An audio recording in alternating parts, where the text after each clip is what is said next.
केवल एक वार के साथ म्यूतियानबाई खून के धुंध के बादल के रूप में मौके पर फट गई। मौके पर सभी सन रह गए। एक स्लैश, सिर्फ एक स्लैश। उन्होंने यह भी नहीं देखा कि क्या हुआ। येज़ेवेन की हाथ बदलने की गति बहुत तेज थी।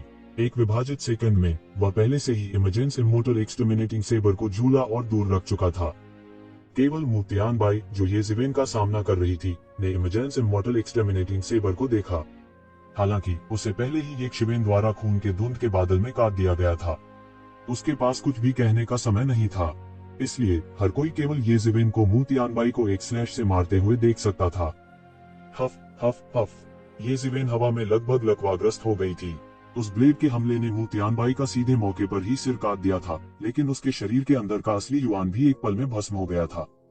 ऐसे प्रतिद्वंदी का सामना करते हुए वह केवल अपना सर्वश्रेष्ठ प्रदर्शन कर सकते थे। केवल इसी तरह से वह म्यूतियानबाई को हरा सकता था, नहीं तो वह वही हो सकता है जो अब मारा गया हो। म्यूतियानबाई की तुलना में उसका दायरा बहुत कम था, अन्यथा वो म्यूतियानबाई का विरोधी नहीं होता। जल्दी करो, उसे मार डालो। उसका ची अब समाप्त हो गया है। अब उसे मारने का सबसे अच्छा समय है। ली तियानलैंग इस समय अनिच्छा से चिल्लाया। वास्तव में येज़ेवेन इस समय सबसे कमजोर स्थिति में था। जूहे, जो उसके बगल में था, पिछली लड़ाई में भी गंभीर रूप से घायल हो गया था। उसे अभी तक अपनी सांस नहीं पकड़नी थी। ये वास्तव में येज़ेवेन को मारने का सबसे अच्छा मौका था। ऐसा कहा जा सकता है कि येज़ेवेन के इस घेराव में उन्हें भारी नुकसान हुआ था। यहाँ तक म्यूतियानबाई को भी येज़ेवेन के ब्लेड से मारा गया था। यदि यह समाचार वापस प्रेषित किया जाता तो यह सूर्य राजा के वंश को भी हिला देता।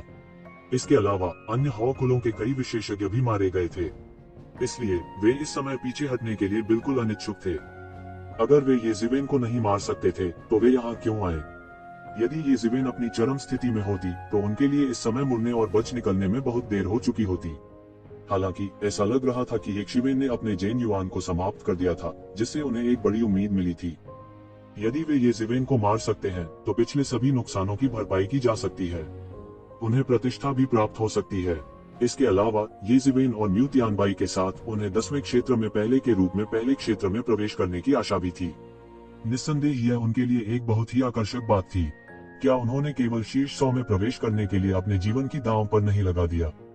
हर कोई बहुत स्पष्ट था कि उनके बीच का अंतर अब उतना बड़ा नहीं हो सकता है, लेकिन जैसा कि रॉयल कोर्ट द्वारा उन 100 का पालन पोषण किया गया था, उनके बीच का अंतर तेजी से बड़ा हो जाएगा। लगभग सभी मानव जाति के सबसे शक्तिशाली विशेषज्ञ इंपीरियल कोर्ट स्ट्रगल से उभरे थे और उनमें से प्रत्येक के पास अपने जीवन में केवल यही मौका था। एक बार जब वे चूक गए तो और नहीं होगा। इसलिए भले ही उनका हारे हुए के रूप में मजाक उड़ाया गया, फिर भी वे 10वें दायरे में आ गए, क्योंकि वे हारने का जोखिम नहीं उठा सकते थे। यदि वे अभी चले जाते तो यह निश्चित था कि इस इंपीरियल कोर्ट स्ट्रगल का उनसे कोई लेना देना नहीं होता। अवसर उनके सामने था, लेकिन उन्हें इसे छोड़ना पड़ा। वे इसे कैसे सह सकते थे?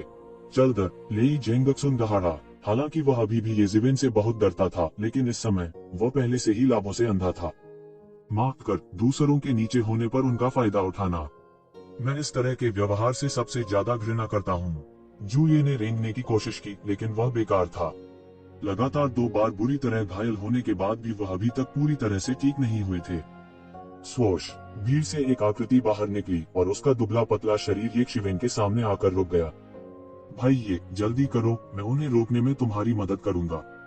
यह व्यक्ति कोई और नहीं बल्कि किंग लुओ था। इस समय किंग लुओ की आंखें दृढ़ संकल्प से भरी हुई थी और उसने लेई जेंगक्सुन और अन्य 2 को मजबूती से देखा। दफा हो जाओ, तुम क्या सोचते हो कि तुम कौन हो? लेई जेंगशुन को तुरंत गुस्सा आ गया। एक बिजली का चाबुक तुरंत बाहर निकला और सियान शंख को उड़ते हुए भेजा गया। उसका शरीर लगभग फटा हुआ था।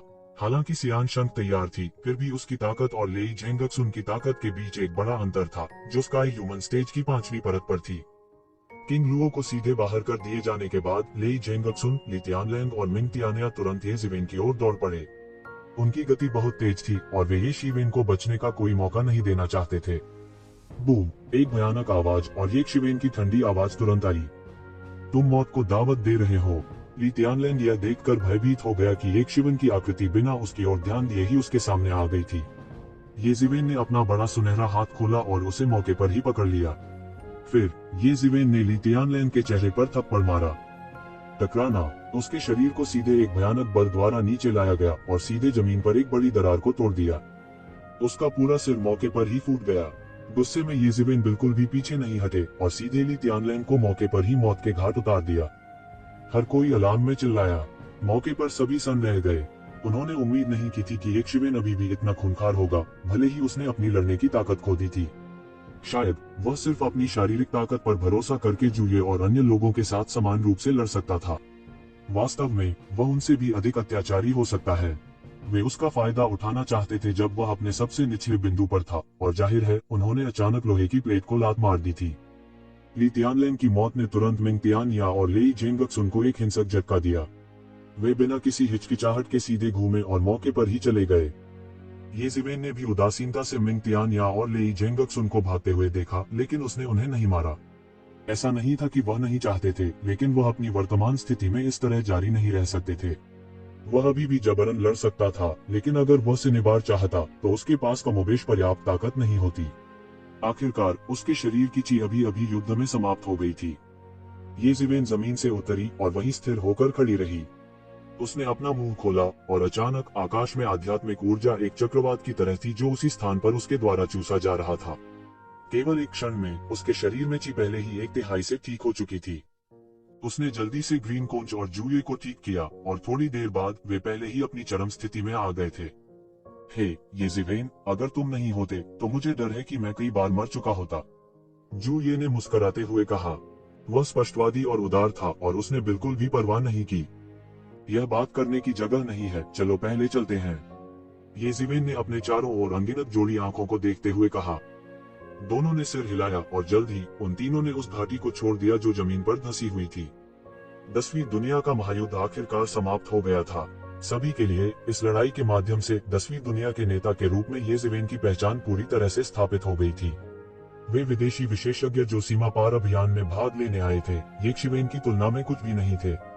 यहाँ तक सबसे अत्याचारी म्यू तियानबाई भी येज़िवेन के हाथों दुखद रूप से मर गई थी। इस खबर के फैलने के बाद न केवल 10वीं दुनिया बल्कि अन्य लोगों के विशेषज्ञों की भी भौहें तन गई थीं। म्यू तियानबाई सन रॉयल फैमिली के सबसे उत्कृष्ट शिष्यों में से एक थीं। संपूर्ण मानव जाति के युवा विशेषज्ञों में भी वह एक शक्तिशाली अस्तित्व था जिसे शीर्ष में स्थान दिया जा सकता था। कई लोगों की राय में वह 10वीं दुनिया के अपने अभियान में निश्चित रूप से सफल होंगे। कौन जानता था कि वह अंततः 10वीं दुनिया में दुखद रूप से मर जाएगा। आइए इस बारे में बात न करें कि म्यू कबीला कितना नाराज था। केवल म्यू कबीले के विशेषज्ञ जो दुनिया में आधिपत्य के लिए लड़ रहे थे, पहले से ही उग्र थे। शाही परिवार के अभिमानी वंशजों के लिए यहाँ तक कि मार्किस कबीले के विशेषज्ञों को भी उनकी नजरों में नहीं रखा जाएगा। इसके अलावा मार्किस कबीले के इस लड़के ने शाही परिवार के लोगों को मारने की हिम्मत की। यह उनके लिए बस एक चुनौती थी। जल्द ही समाचार प्राप्त करने वाले म्यू कबीले के विशेषज्ञों ने यह खबर जारी की कि या तो येज़िवेन को मार दिया जाएगा या वह बिना किसी दफन स्थान के मर जाएगा और उसके टुकड़े टुकड़े कर दिए जाएंगे। इसके अलावा उन्होंने कहा कि वे म्यू तियानबाई का बदला लेने के लिए पहली दुनिया में येज़िवेन को मार डालेंगे। हालांकि ऐसा लगता था कि उनका 10वीं दुनिया में प्रवेश करने का कोई इरादा नहीं था। उनकी राय में यदि येज़िवेन आगे जाना चाहते हैं तो उन्हें पहली दुनिया में प्रवेश करना होगा और अन्य क्षेत्रों के विशेषज्ञों से लड़ना होगा।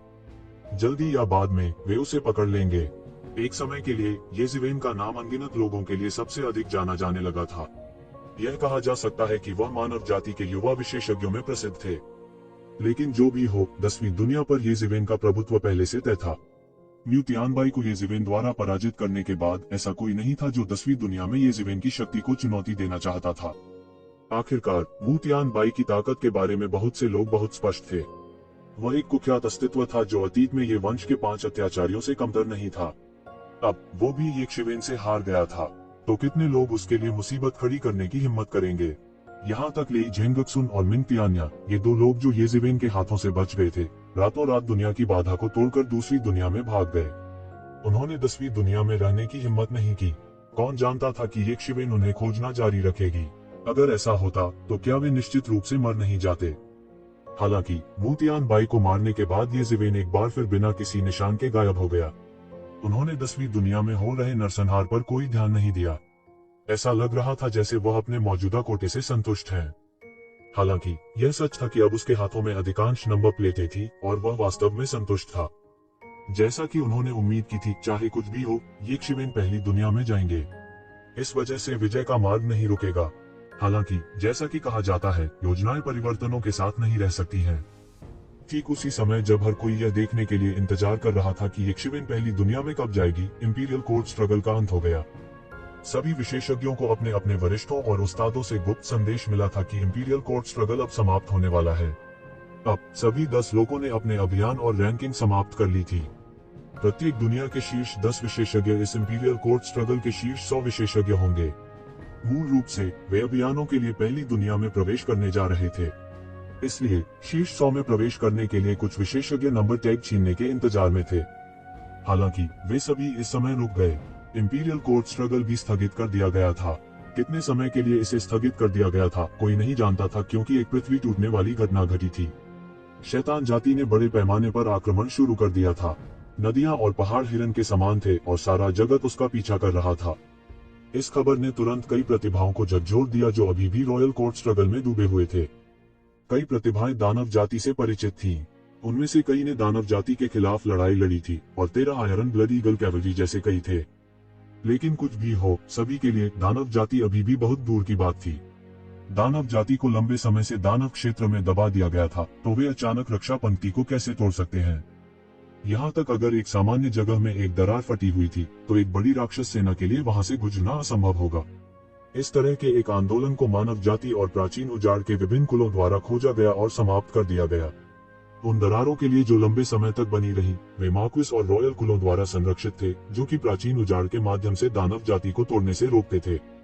मानव जाति के बीच 4 रॉयल कुलों और 28 मार्क्विस कुलों को अनगिनत कुलों से ऊपर रखा जा सकता है।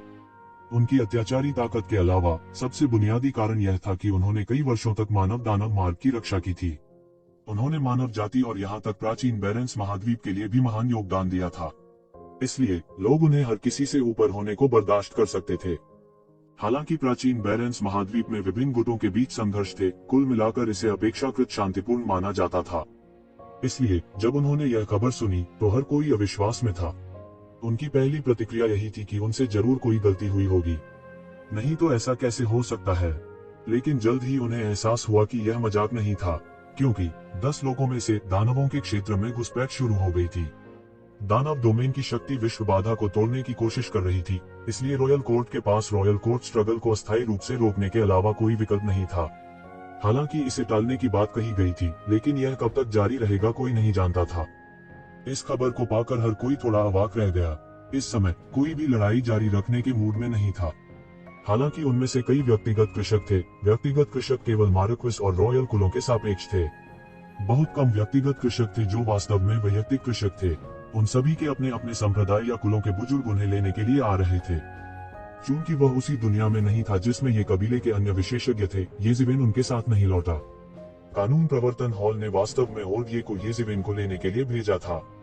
हालांकि विभिन्न परिवारों ने इंपीरियल कोर्ट स्ट्रगल में कई प्रतिभाओं को खो दिया था, लेकिन यह अफसोस की बात होगी कि वे इन राक्षसों के हाथों मारे गए।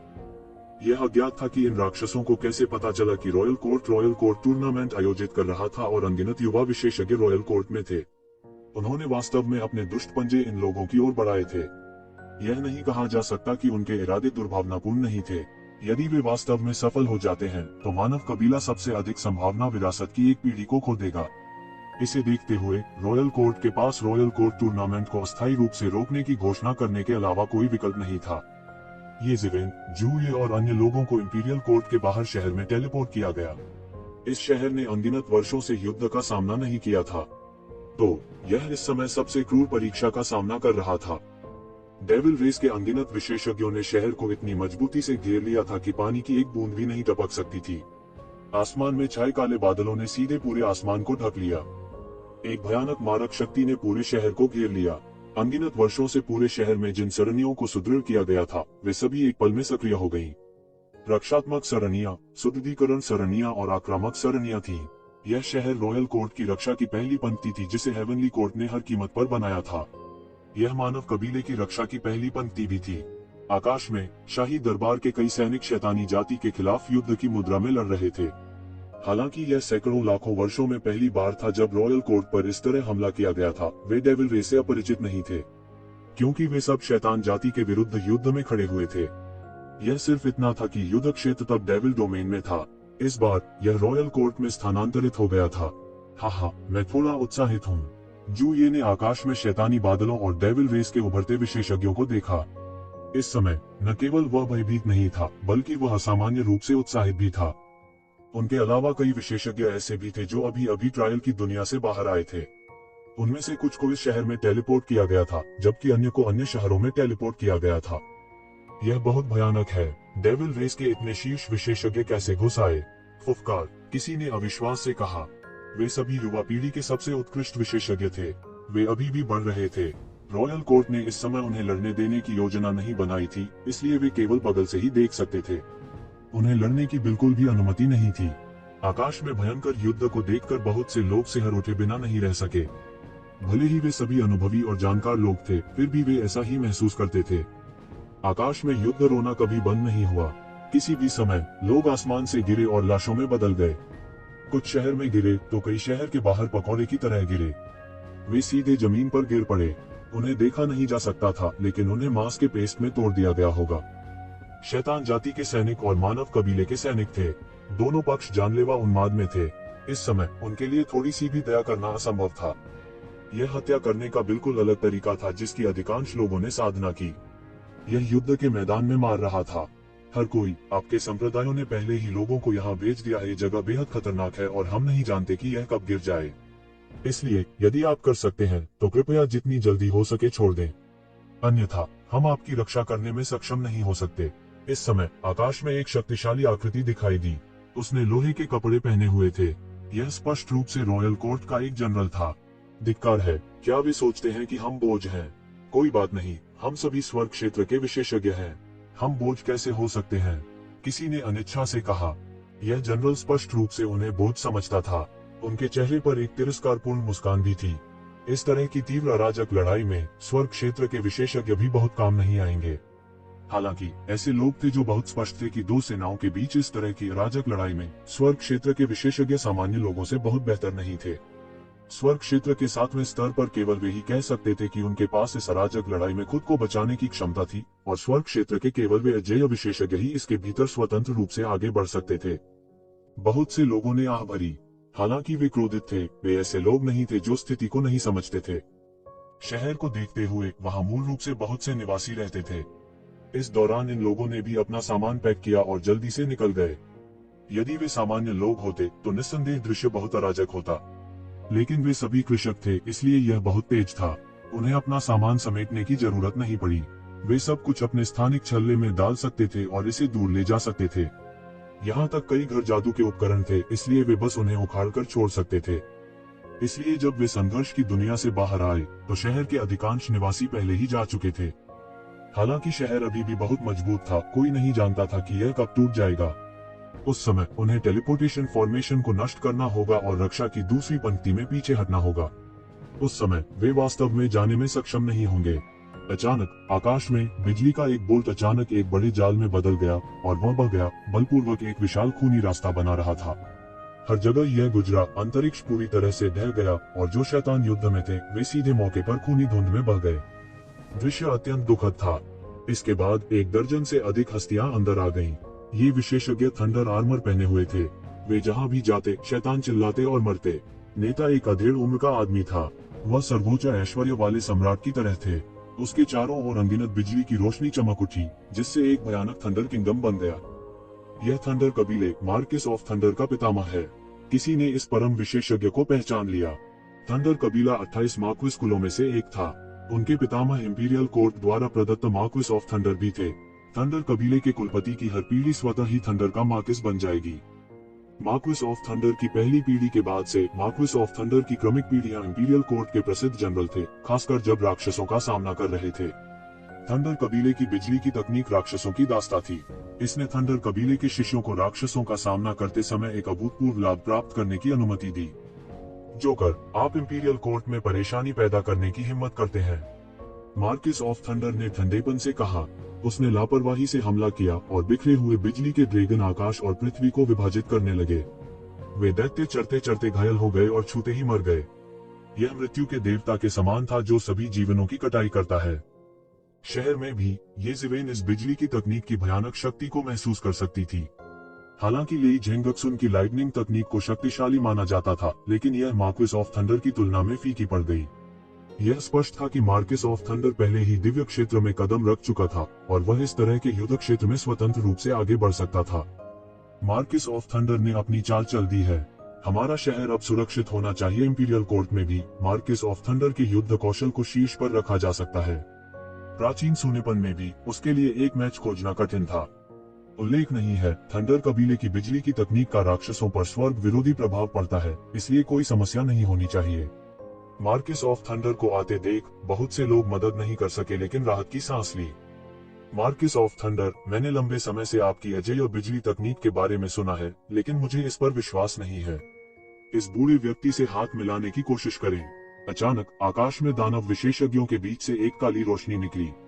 यह मार्किस ऑफ थंडर की ओर बढ़ा और मार्किस ऑफ थंडर की लाइटनिंग तकनीक को तुरंत अवरुद्ध कर दिया। गड़गड़ाहट, दोनों पक्षों के बीच की टक्कर ने तुरंत जीवन शक्ति की लहर के बाद लहर पैदा कर दी। यह फैल गया और एक तूफानी समुद्र की तरह दुनिया भर में बह गया। कमजोर खेती वाले शहर के बहुत से लोग स्थिर रूप से खड़े भी नहीं हो सकते थे। आसपास के अंतहीन स्थान को इस क्षण जबरदस्ती साफ कर दिया गया था और इसी क्षण शून्य में एक आकृति धीरे धीरे प्रकट हुई। यह दूसरा था, अदम्य आंकड़ा। एक लंबा बड़ा दानव बाहर निकला, भेड़िए जैसी आंखों से मार्किस ऑफ थंडर को घूर रहा था। उन दोनों ने एक भयानक दमनकारी आभा बिखेर दी। एक दिव्य क्षेत्र विशेषज्ञ के रूप में भी ये जिविन दमनकारी आभा को अपने ऊपर कुचलते हुए महसूस कर सकता था। वह दिव्य क्षेत्र का विशेषज्ञ था, दिव्य क्षेत्र का राजा, एक ऐसा अस्तित्व जो सब कुछ मिटा सकता था। मार्किस लीटिंग, मैं आपको समझदार होने की सलाह देता हूँ।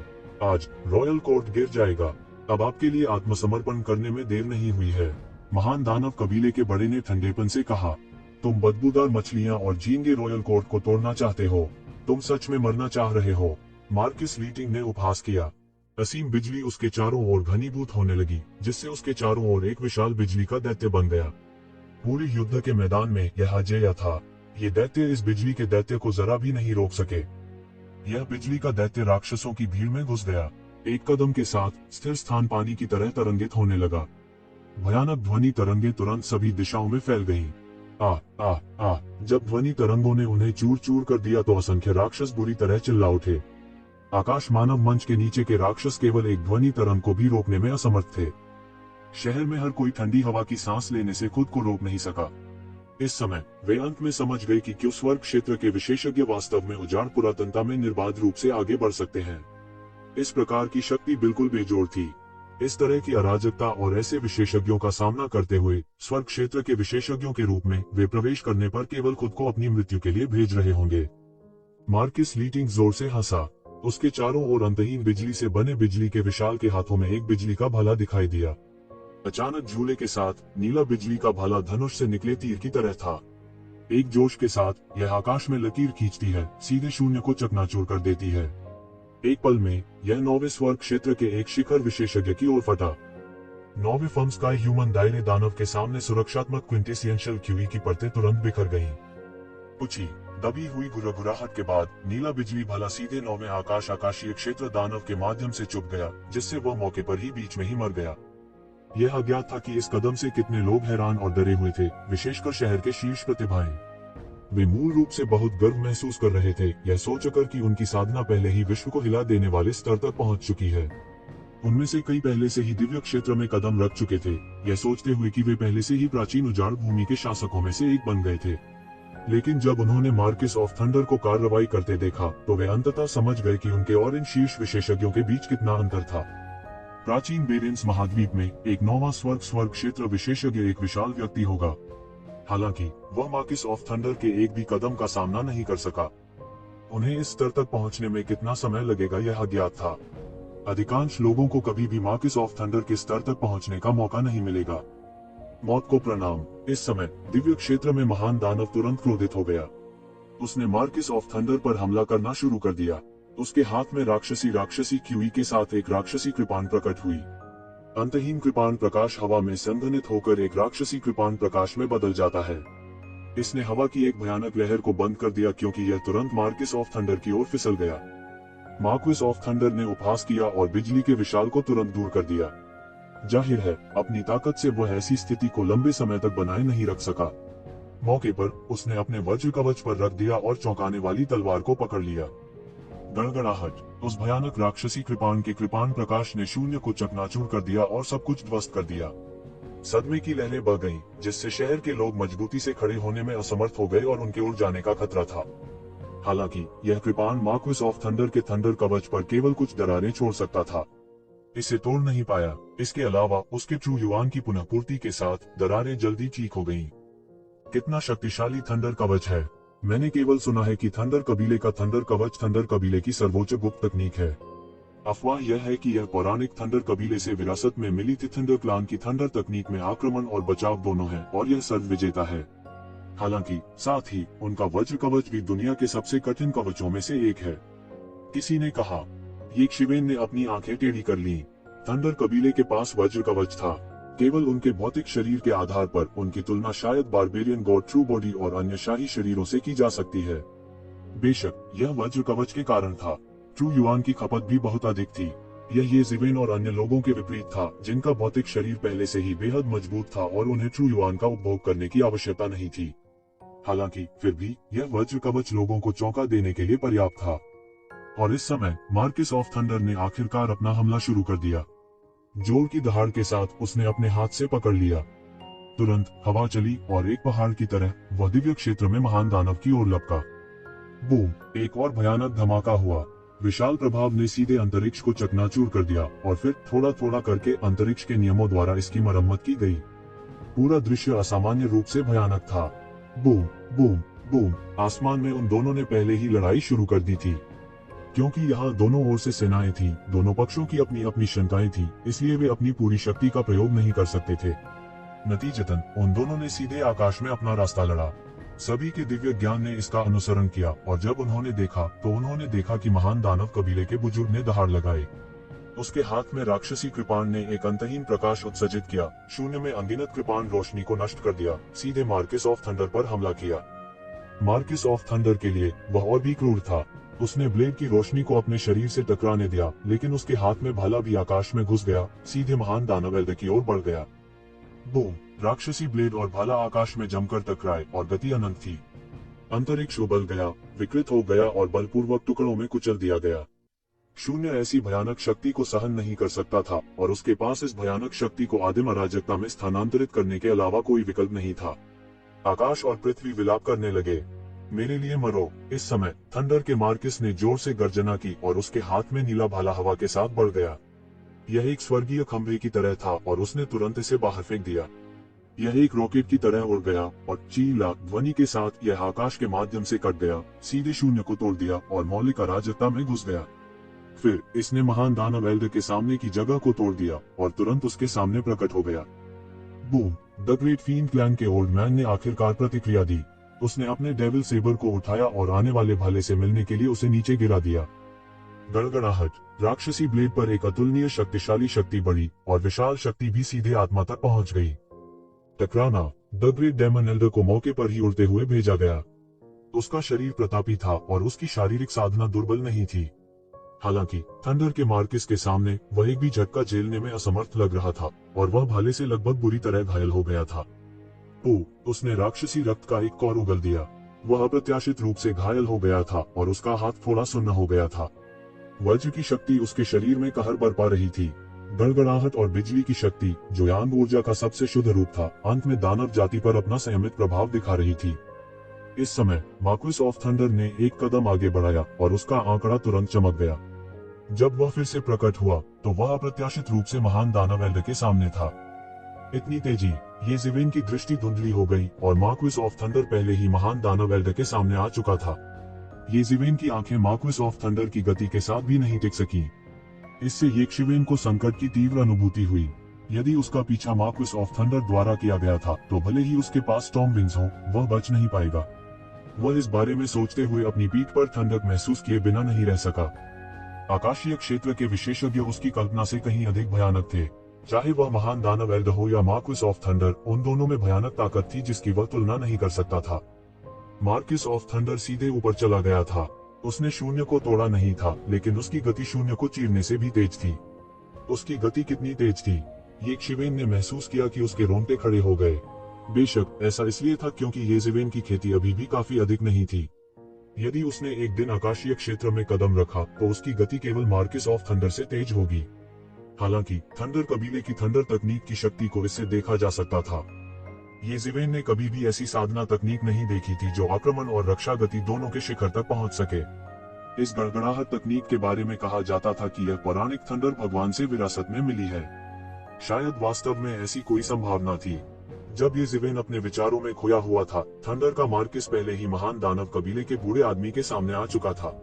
उसका बड़ा हाथ शून्य को पकड़ लेता है और अंतहीन बिजली उसके हाथ में घनीभूत हो जाती है। फिर इसने तुरंत ही महान दानव कबीले के बूढ़े व्यक्ति की ओर वार किया। कुछ ही बिजली की ऊर्जा ने उसके शरीर में तबाही मचा दी। वह चिल्लाया और संघर्ष किया, लेकिन यह बेकार था। उसका शरीर मौके पर ही फट गया और उसकी आत्मा को मार्किस ऑफ थंडर ने पकड़ लिया। फिर मार्किस ऑफ थंडर ने बिजली का उपयोग इसे टुकड़ों में विस्फोट करने के लिए किया। मार्किस ऑफ थंडर ने बिजली की ऊर्जा की परवाह नहीं की। इस दृश्य को देखकर सभी दंग रह गए। लड़ाई का यह स्तर अभी भी उनकी पहुंच से बाहर था। हालांकि वे तुरंत उत्साहित हो गए। हालांकि यह एक ऐसी शक्ति थी जिस तक वे अभी नहीं पहुंच सकते थे, फिर भी एक दिन होगा जब उनके पास इस प्रकार की शक्ति होगी। और इस भीषण युद्ध ने उनके भविष्य की दिशा भी बता दी थी। सभी के उत्साह की तुलना में ये ज़िवेन काफी शांत थी। उन्होंने लगातार मार्किस ऑफ थंडर को शून्य में देखा, अभी अभी लड़ाई का विश्लेषण किया। ये ज़िवेन के शरीर के भीतर लड़ाई का चरित्र लगातार प्रकाश से चमक रहा था, उसकी चेतना के समुद्र को रोशन कर रहा था। लड़ाई ने अभी उसे एक बहुत बड़ा झटका दिया, लेकिन इसने उसे बहुत प्रेरणा भी दी। उनके लिए यह पूरी तरह से अलग स्तर की लड़ाई थी। निस्संदेह तुलना में मार्किस लीटिंग महान दानव कबीले के बड़े से कहीं अधिक मजबूत था। हालांकि वे दोनों स्वर्ग क्षेत्र के विशेषज्ञ थे, फिर भी शक्ति में स्पष्ट अंतर था। कितना शक्तिशाली प्रभामंडल है। स्वर्ग क्षेत्र के इन विशेषज्ञों की शक्ति वास्तव में भयानक है। वे मेरे समान स्तर पर बिल्कुल भी नहीं है। भले ही मेरा सामना 7वें या 8वें स्तर के स्वर्ग क्षेत्र विशेषज्ञ या 9वें स्तर के स्वर्ग क्षेत्र विशेषज्ञ से हो, फिर भी मेरे पास जीवित रहने का मौका होगा। अगर मैं उन्हें जल्दी खोज लेता तो शायद मैं सकुशल बच निकलने में भी सक्षम होता। हालांकि अगर मैं स्वर्ग क्षेत्र के इन विशेषज्ञों से मिला तो केवल मौत ही मेरा इंतजार कर रही है। ये ज़िवेन ने आकाश में अंतहीन आभा को देखा और अतुलनीय रूप से चौंक गई। यह पहली बार था जब उसने किसी स्वर्ग क्षेत्र के विशेषज्ञ को कार्य करते हुए देखा था। हालांकि ये झेनमो को एक चरम अस्तित्व के रूप में जाना जाता था जिसने स्वर्ग के दायरे में कदम रखा था। ये ज़िवेन ने अपने आत्मा अवतार को सबसे अधिक नष्ट कर दिया था। उन्होंने वास्तव में अपने वास्तविक शरीर से कभी संघर्ष नहीं किया था। अतीत में उसने सोचा था कि उसका असली शरीर बस इतना ही था। अब जब उसने इसके बारे में सोचा तब उसके विचार बहुत हंसने योग्य थे। एक आत्मा अवतार और एक वास्तविक शरीर दो पूरी तरह से अलग चीजें थीं। उस आत्मा अवतार में उसके वास्तविक शरीर की ताकत का 100वां हिस्सा भी नहीं था। अगर ये झेनमो ने दानव दमन शहर को सीधे छोड़ दिया तो वह केवल अपने जीवन के लिए भाग सकता था। सौभाग्य से पूरे ये कबीले में उसका एक समर्थक था। ये ज़ेंटियन उनके सबसे बड़े समर्थक थे। ये कबीले के सबसे बड़े कानून प्रवर्तन संगठन कानून प्रवर्तन हॉल के हॉल मास्टर के रूप में वह भी एक अस्तित्व था जिसने स्वर्ग के दायरे में कदम रखा था। लेकिन कोई बात नहीं, तो क्या हुआ अगर उसके पास एक बैकर था। जब से उसने अपनी खेती शुरू की उसने कितने प्रतिभाओं को मारा था। उन सभी के शक्तिशाली समर्थक थे, लेकिन कोई बात नहीं, वे फिर भी उसके हाथों बुरी तरह मारे गए। उनके समर्थकों के लिए हर समय और हर जगह आपकी ओर ध्यान देना और आपकी रक्षा करना असंभव था। स्वर्ग क्षेत्र, मुझे स्वर्ग क्षेत्र के लिए साधना करनी चाहिए भी मैं प्राचीन फीनिक्स क्षेत्र में जाने और उसे वापस लाने के योग्य हो पाऊंगा। ये ज़िवेन अपने दिल में चिल्लाया। हुआमेंगान की आकृति उसके सामने प्रकट हुई। केवल स्वर्ग क्षेत्र में पहुंचकर ही मैं वास्तव में खुद को प्राचीन में स्थापित कर सकता हूँ। बैरेंस कॉन्टिनेंट और एक बड़ा शॉट बन गया। कोई भी मेरे भाग्य को निर्धारित नहीं कर पाएगा। इसके बजाय मैं हर किसी से ऊपर रहूंगा और उनके भाग्य को निर्धारित करूंगा। इसके अलावा केवल जब कोई एम्पीरियन दायरे में पहुंचता है तो जीवन और मृत्यु के ताऊ को समझने और अमर होने की आशा होगी। अन्य प्रतिभाओं की तुलना में येमो के साथ होने के कारण उसके क्षितिज बहुत अधिक थे। वह जानता था कि अमर क्षेत्र जीवन और मृत्यु के ताऊ को समझने की शुरुआत और सबसे बुनियादी हिस्सा था। यदि कोई जीवन और मृत्यु को समझ नहीं पाता तो भले ही किसी की साधना अत्यधिक ऊंची हो, फिर भी वे 10,000 वर्ष बाद वृद्धावस्था में मर जाएंगे। कोई दूसरा रास्ता नहीं था। जिस एकमात्र व्यक्ति को उसने जीवन और मृत्यु को समझते हुए देखा था वह रसातल का दानव भगवान था। केवल उसके पास ही सर्वोच्च शक्ति थी। न केवल वह मरा नहीं, बल्कि उसकी खेती भी मजबूत और मजबूत होती गई। यदि कोई जीवन और मृत्यु को नहीं समझ सका तो उसकी साधना कितनी भी ऊंची क्यों न हो, वह भविष्य में अनिवार्य रूप से मिट्टी का प्याला बन जाएगा। हालांकि स्वर्ग पैरागॉन दायरे तक पहुंचने का मतलब था कि अमृतत्व का मार्ग अभी शुरू हुआ था, यह अभी भी मौजूदा स्थिति से बेहतर था। हालांकि हेवन पैरागॉन क्षेत्र के विशेषज्ञों को प्राचीन बैरेंस महाद्वीप में प्रभावशाली व्यक्ति माना जाता था, यह इस शर्त के तहत था कि उनसे मजबूत कोई भी प्रकट नहीं हुआ था। एक बार जब वे इस स्तर की लड़ाई का सामना कर लेते हैं तो वे आम लोगों से बेहतर प्रदर्शन नहीं कर पाते। ये ज़िवेन जीवन और मृत्यु को अब से अधिक कभी नहीं समझना चाहती थी। मार्क्विस थंडर द्वारा एम्पीरियन रियलम दानव को मारने के बाद पूरी दुनिया साफ हो गई थी। हालांकि यह सिर्फ शुरुआत थी। मार्क्विस थंडर के मजबूत प्रदर्शन ने स्पष्ट रूप से कई एम्पीरियन रियलम राक्षसों का ध्यान आकर्षित किया था। इसी दौरान उन्होंने उसे घेर लिया और हमला कर दिया। दोनों पक्ष तारकीय आकाश की गहराई में प्रवेश कर गए, जो सभी की दिव्य इंद्रियों की सीमा से परे था। हर कोई मदद नहीं कर सकता था, लेकिन नाराजगी जताता था। इन एम्पायरियन रेल्म विशेषज्ञों द्वारा शहर को सील किए बिना शहर में टेलीपोर्टेशन फॉर्मेशन का फिर से उपयोग किया जा सकता है। पहले एम्पायरियन रेल्म के विशेषज्ञों की नजर उन पर थी। शहर में टेलीपोर्टेशन फॉर्मेशन केवल इंपीरियल कोर्ट के अंदरूनी हिस्सों को टेलीपोर्ट कर सकता था। यह बाहर टेलीपोर्ट नहीं कर सका, क्योंकि एक बार बाहर टेलीपोर्ट किए जाने के बाद उन्हें एम्पीरियन दायरे के विशेषज्ञों द्वारा इंटरसेप्ट किया जा सकता है। यह बहुत संभव था और एम्पायरियन रेल्म के विशेषज्ञ इसे करने में सक्षम हो सकते हैं। हालांकि इस समय, जैसा कि मार्क्विस थंडर ने एम्पायरियन दायरे के विशेषज्ञों को दूर किया, कई ढीले कृषकों ने भी अपने स्वयं के संप्रदायों में लौटने के लिए टेलीपोर्टेशन फॉर्मेशन का उपयोग करना चुना। उन्हें लाने के लिए दूसरों की कोई आवश्यकता नहीं थी। हालांकि ये परिवार ने फिर भी किसी को भेजा। यह कोई और नहीं बल्कि ओल्ड ये थे, जो इस समय के दौरान ये जीवन का मार्गदर्शन कर रहे थे। पहले की तुलना में ओल्ड ये पहले से ज्यादा बूढ़ी लग रही थी। स्वर्ग की क्षय अवस्था में प्रवेश करने के बाद यदि कोई जीवन और मृत्यु को समझ नहीं पाता तो वह अविश्वसनीय गति से वृद्ध होता। यह ऐसा था जैसे किसी को 1 महीना या कुछ महीने हर दिन चलना पड़े। ओल्ड ये, हम आपको व्यक्तिगत रूप से आने के लिए कैसे परेशान कर सकते हैं? ये ज़िवेन ने जल्दी से कहा। यह कुछ भी नहीं है, मुझे बस तुम्हारी थोड़ी चिंता है, इसलिए मैं फैमिली हेड के साथ आया हूँ। ओल्ड ये ने अपना हाथ हिलाया और मुस्कुराते हुए कहा, क्या परिवार का मुखिया भी यहाँ है? ये ज़िवेन ने पूछा। हाँ, इतने बड़े मामले के लिए इंपीरियल कोर्ट में ड्यूटी पर मौजूद मार्क्विस के अलावा अन्य सभी मार्क्विस इस पर चर्चा करने के लिए इंपीरियल कोर्ट में आए हैं। ओल्ड ये ने कहा। हालांकि इंपीरियल कोर्ट को मानव जाति के सर्वोच्च संगठन के रूप में जाना जाता था, यह वास्तव में मानव जाति पर शासन करने के लिए विभिन्न शक्तियों द्वारा गठित एक संगठन था। जब महान राजा जीवित थे तब भी वे इंपीरियल कोर्ट की कमान संभाल सकते थे। हालांकि जैसे जैसे उनका निधन हुआ, हालांकि उनके वंशज थे जो राजा बन सकते थे, उनके पास अब मानव राजाओं की शक्ति और प्रभाव नहीं था। इसलिए वर्तमान इंपीरियल कोर्ट मूल रूप से विभिन्न बलों का नेता था। दूसरे शब्दों में, विभिन्न मार्क्विस ने बारी बारी से आकर इसकी रखवाली की। आमतौर पर यह एक मानव राजा और कुछ मार्क्विस थे जिन्होंने दुनिया पर शासन किया। यह सुनिश्चित करने के लिए कि इंपीरियल कोर्ट के पास अन्य ताकतों को रोकने के लिए पर्याप्त शक्ति थी, वे बिना आराम के हर 200 साल में घूमते रहे। हालांकि कई वर्षों तक ऐसी कोई ताकत नहीं थी जो इंपीरियल कोर्ट, विशेष रूप से शैतान जाति को खतरे में डाल सके। हालांकि प्राचीन बैरन की प्रमुख ताकतें शैतान जाति से बहुत डरती थी, लेकिन शैतान जाति को पहले ही बाहर निकाल दिया गया था। इसलिए किसी ने भी यह उम्मीद नहीं की थी कि इस बार की शैतानी अराजकता इतनी बड़ी होगी। वे वास्तव में एक सांस में इंपीरियल कोर्ट को घेरने में सक्षम थे। इंपीरियल कोर्ट मानव जाति का चरम अस्तित्व था। यह किसी भी मार्क्विस की ताकत से कहीं ज्यादा मजबूत थी। प्राचीन बेरेंस में शैतान जाति के सामान्य अवशेष अगर वे इंपीरियल कोर्ट पर जासूसी करना चाहते हैं तो मौत की मांग कर रहे होंगे। इस बार अचानक इतनी बड़ी शैतानी अराजकता के प्रकोप ने सभी को अचंभित कर दिया था। मुझे नहीं पता कि इस बार शैतान अराजकता कैसे विकसित होगी अब जबकि इंपीरियल कोर्ट घिरा हुआ है। शैतान जाति को साफ करने का कोई तरीका नहीं है। शायद यह अभी बहुत दबाव में है, ये ज़िवेन ने पूछा। वह वर्तमान स्थिति के बारे में स्पष्ट नहीं था। इन शैतानों ने केवल इंपीरियल कोर्ट को घेर लिया था या उन्होंने प्राचीन बैरेंस में युद्ध की लपटों को पहले ही प्रज्वलित कर दिया था। ऐसा लगता है कि ये शैतान सेना में शामिल हो गए हैं। आप रसातल शैतान भगवान को जानते हैं? ओल्ड ये ने कहा। हाँ, ये ज़िवेन ने सिर हिलाया। वह भी एक असाधारण चरित्र है। सील तोड़ने के बाद उसने प्राचीन बैरन में शैतान जाति के सभी अवशेषों को इकट्ठा किया और एक सेना का आयोजन किया। ये सभी उसके अधीन है।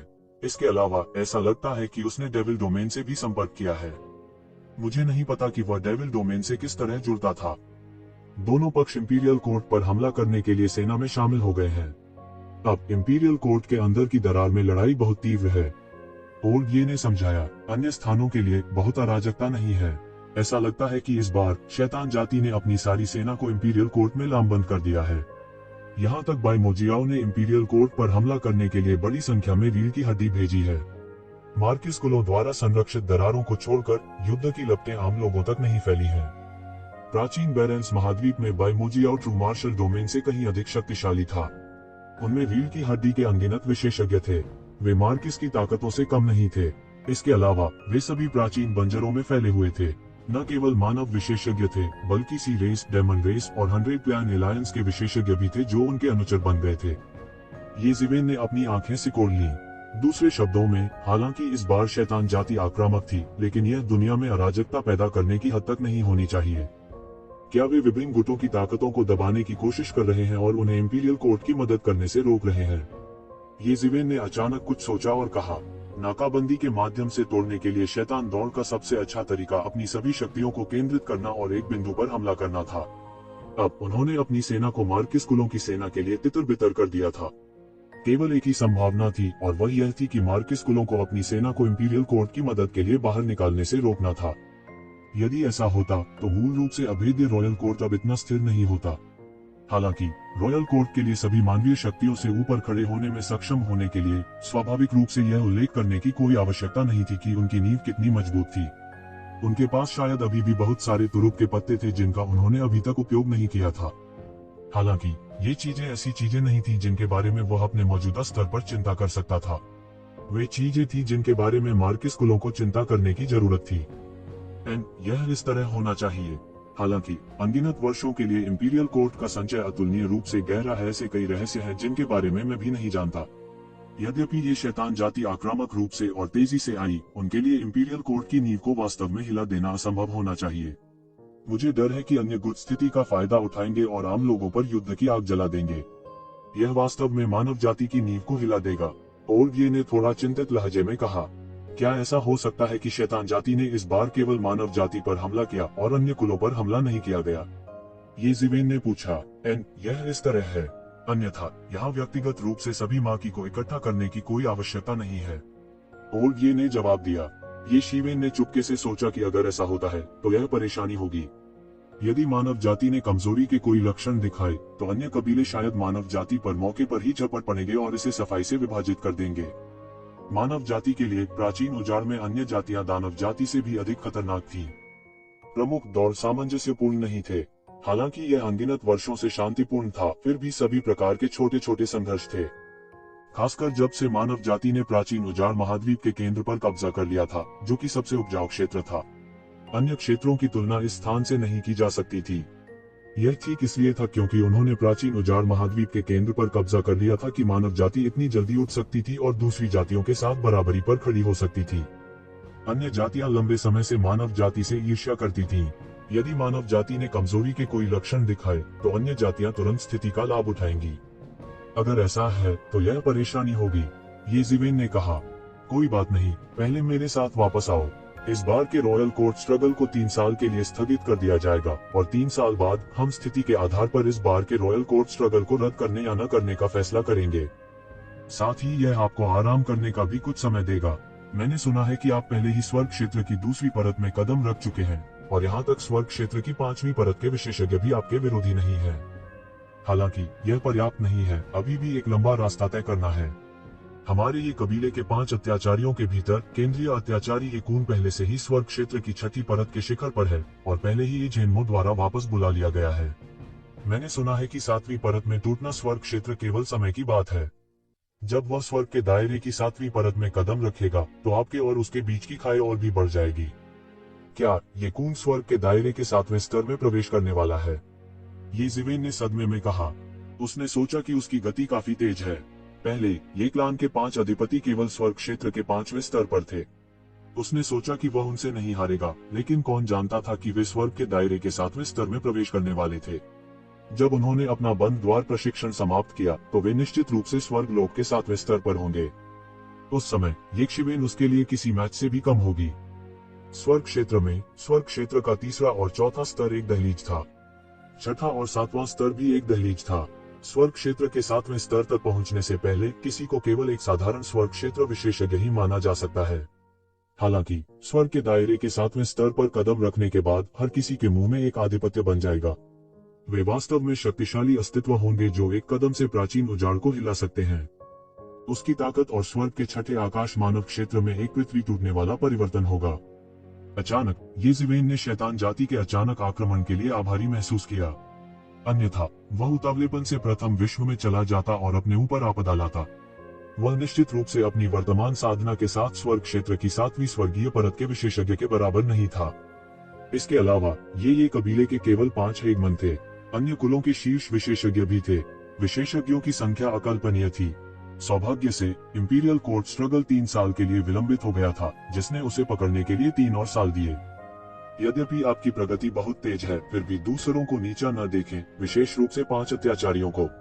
वे ही परिवार के पुराने जीनियस हैं और जिन संसाधनों का उन्होंने कई वर्षों तक आनंद लिया है, वे भी ऐसी चीज नहीं है जिसकी आप कल्पना कर सकते हैं। यदि वे कई वर्षों तक अपने संचय का उपयोग करें, तो वे भी तेजी से सुधार करने में सक्षम होंगे।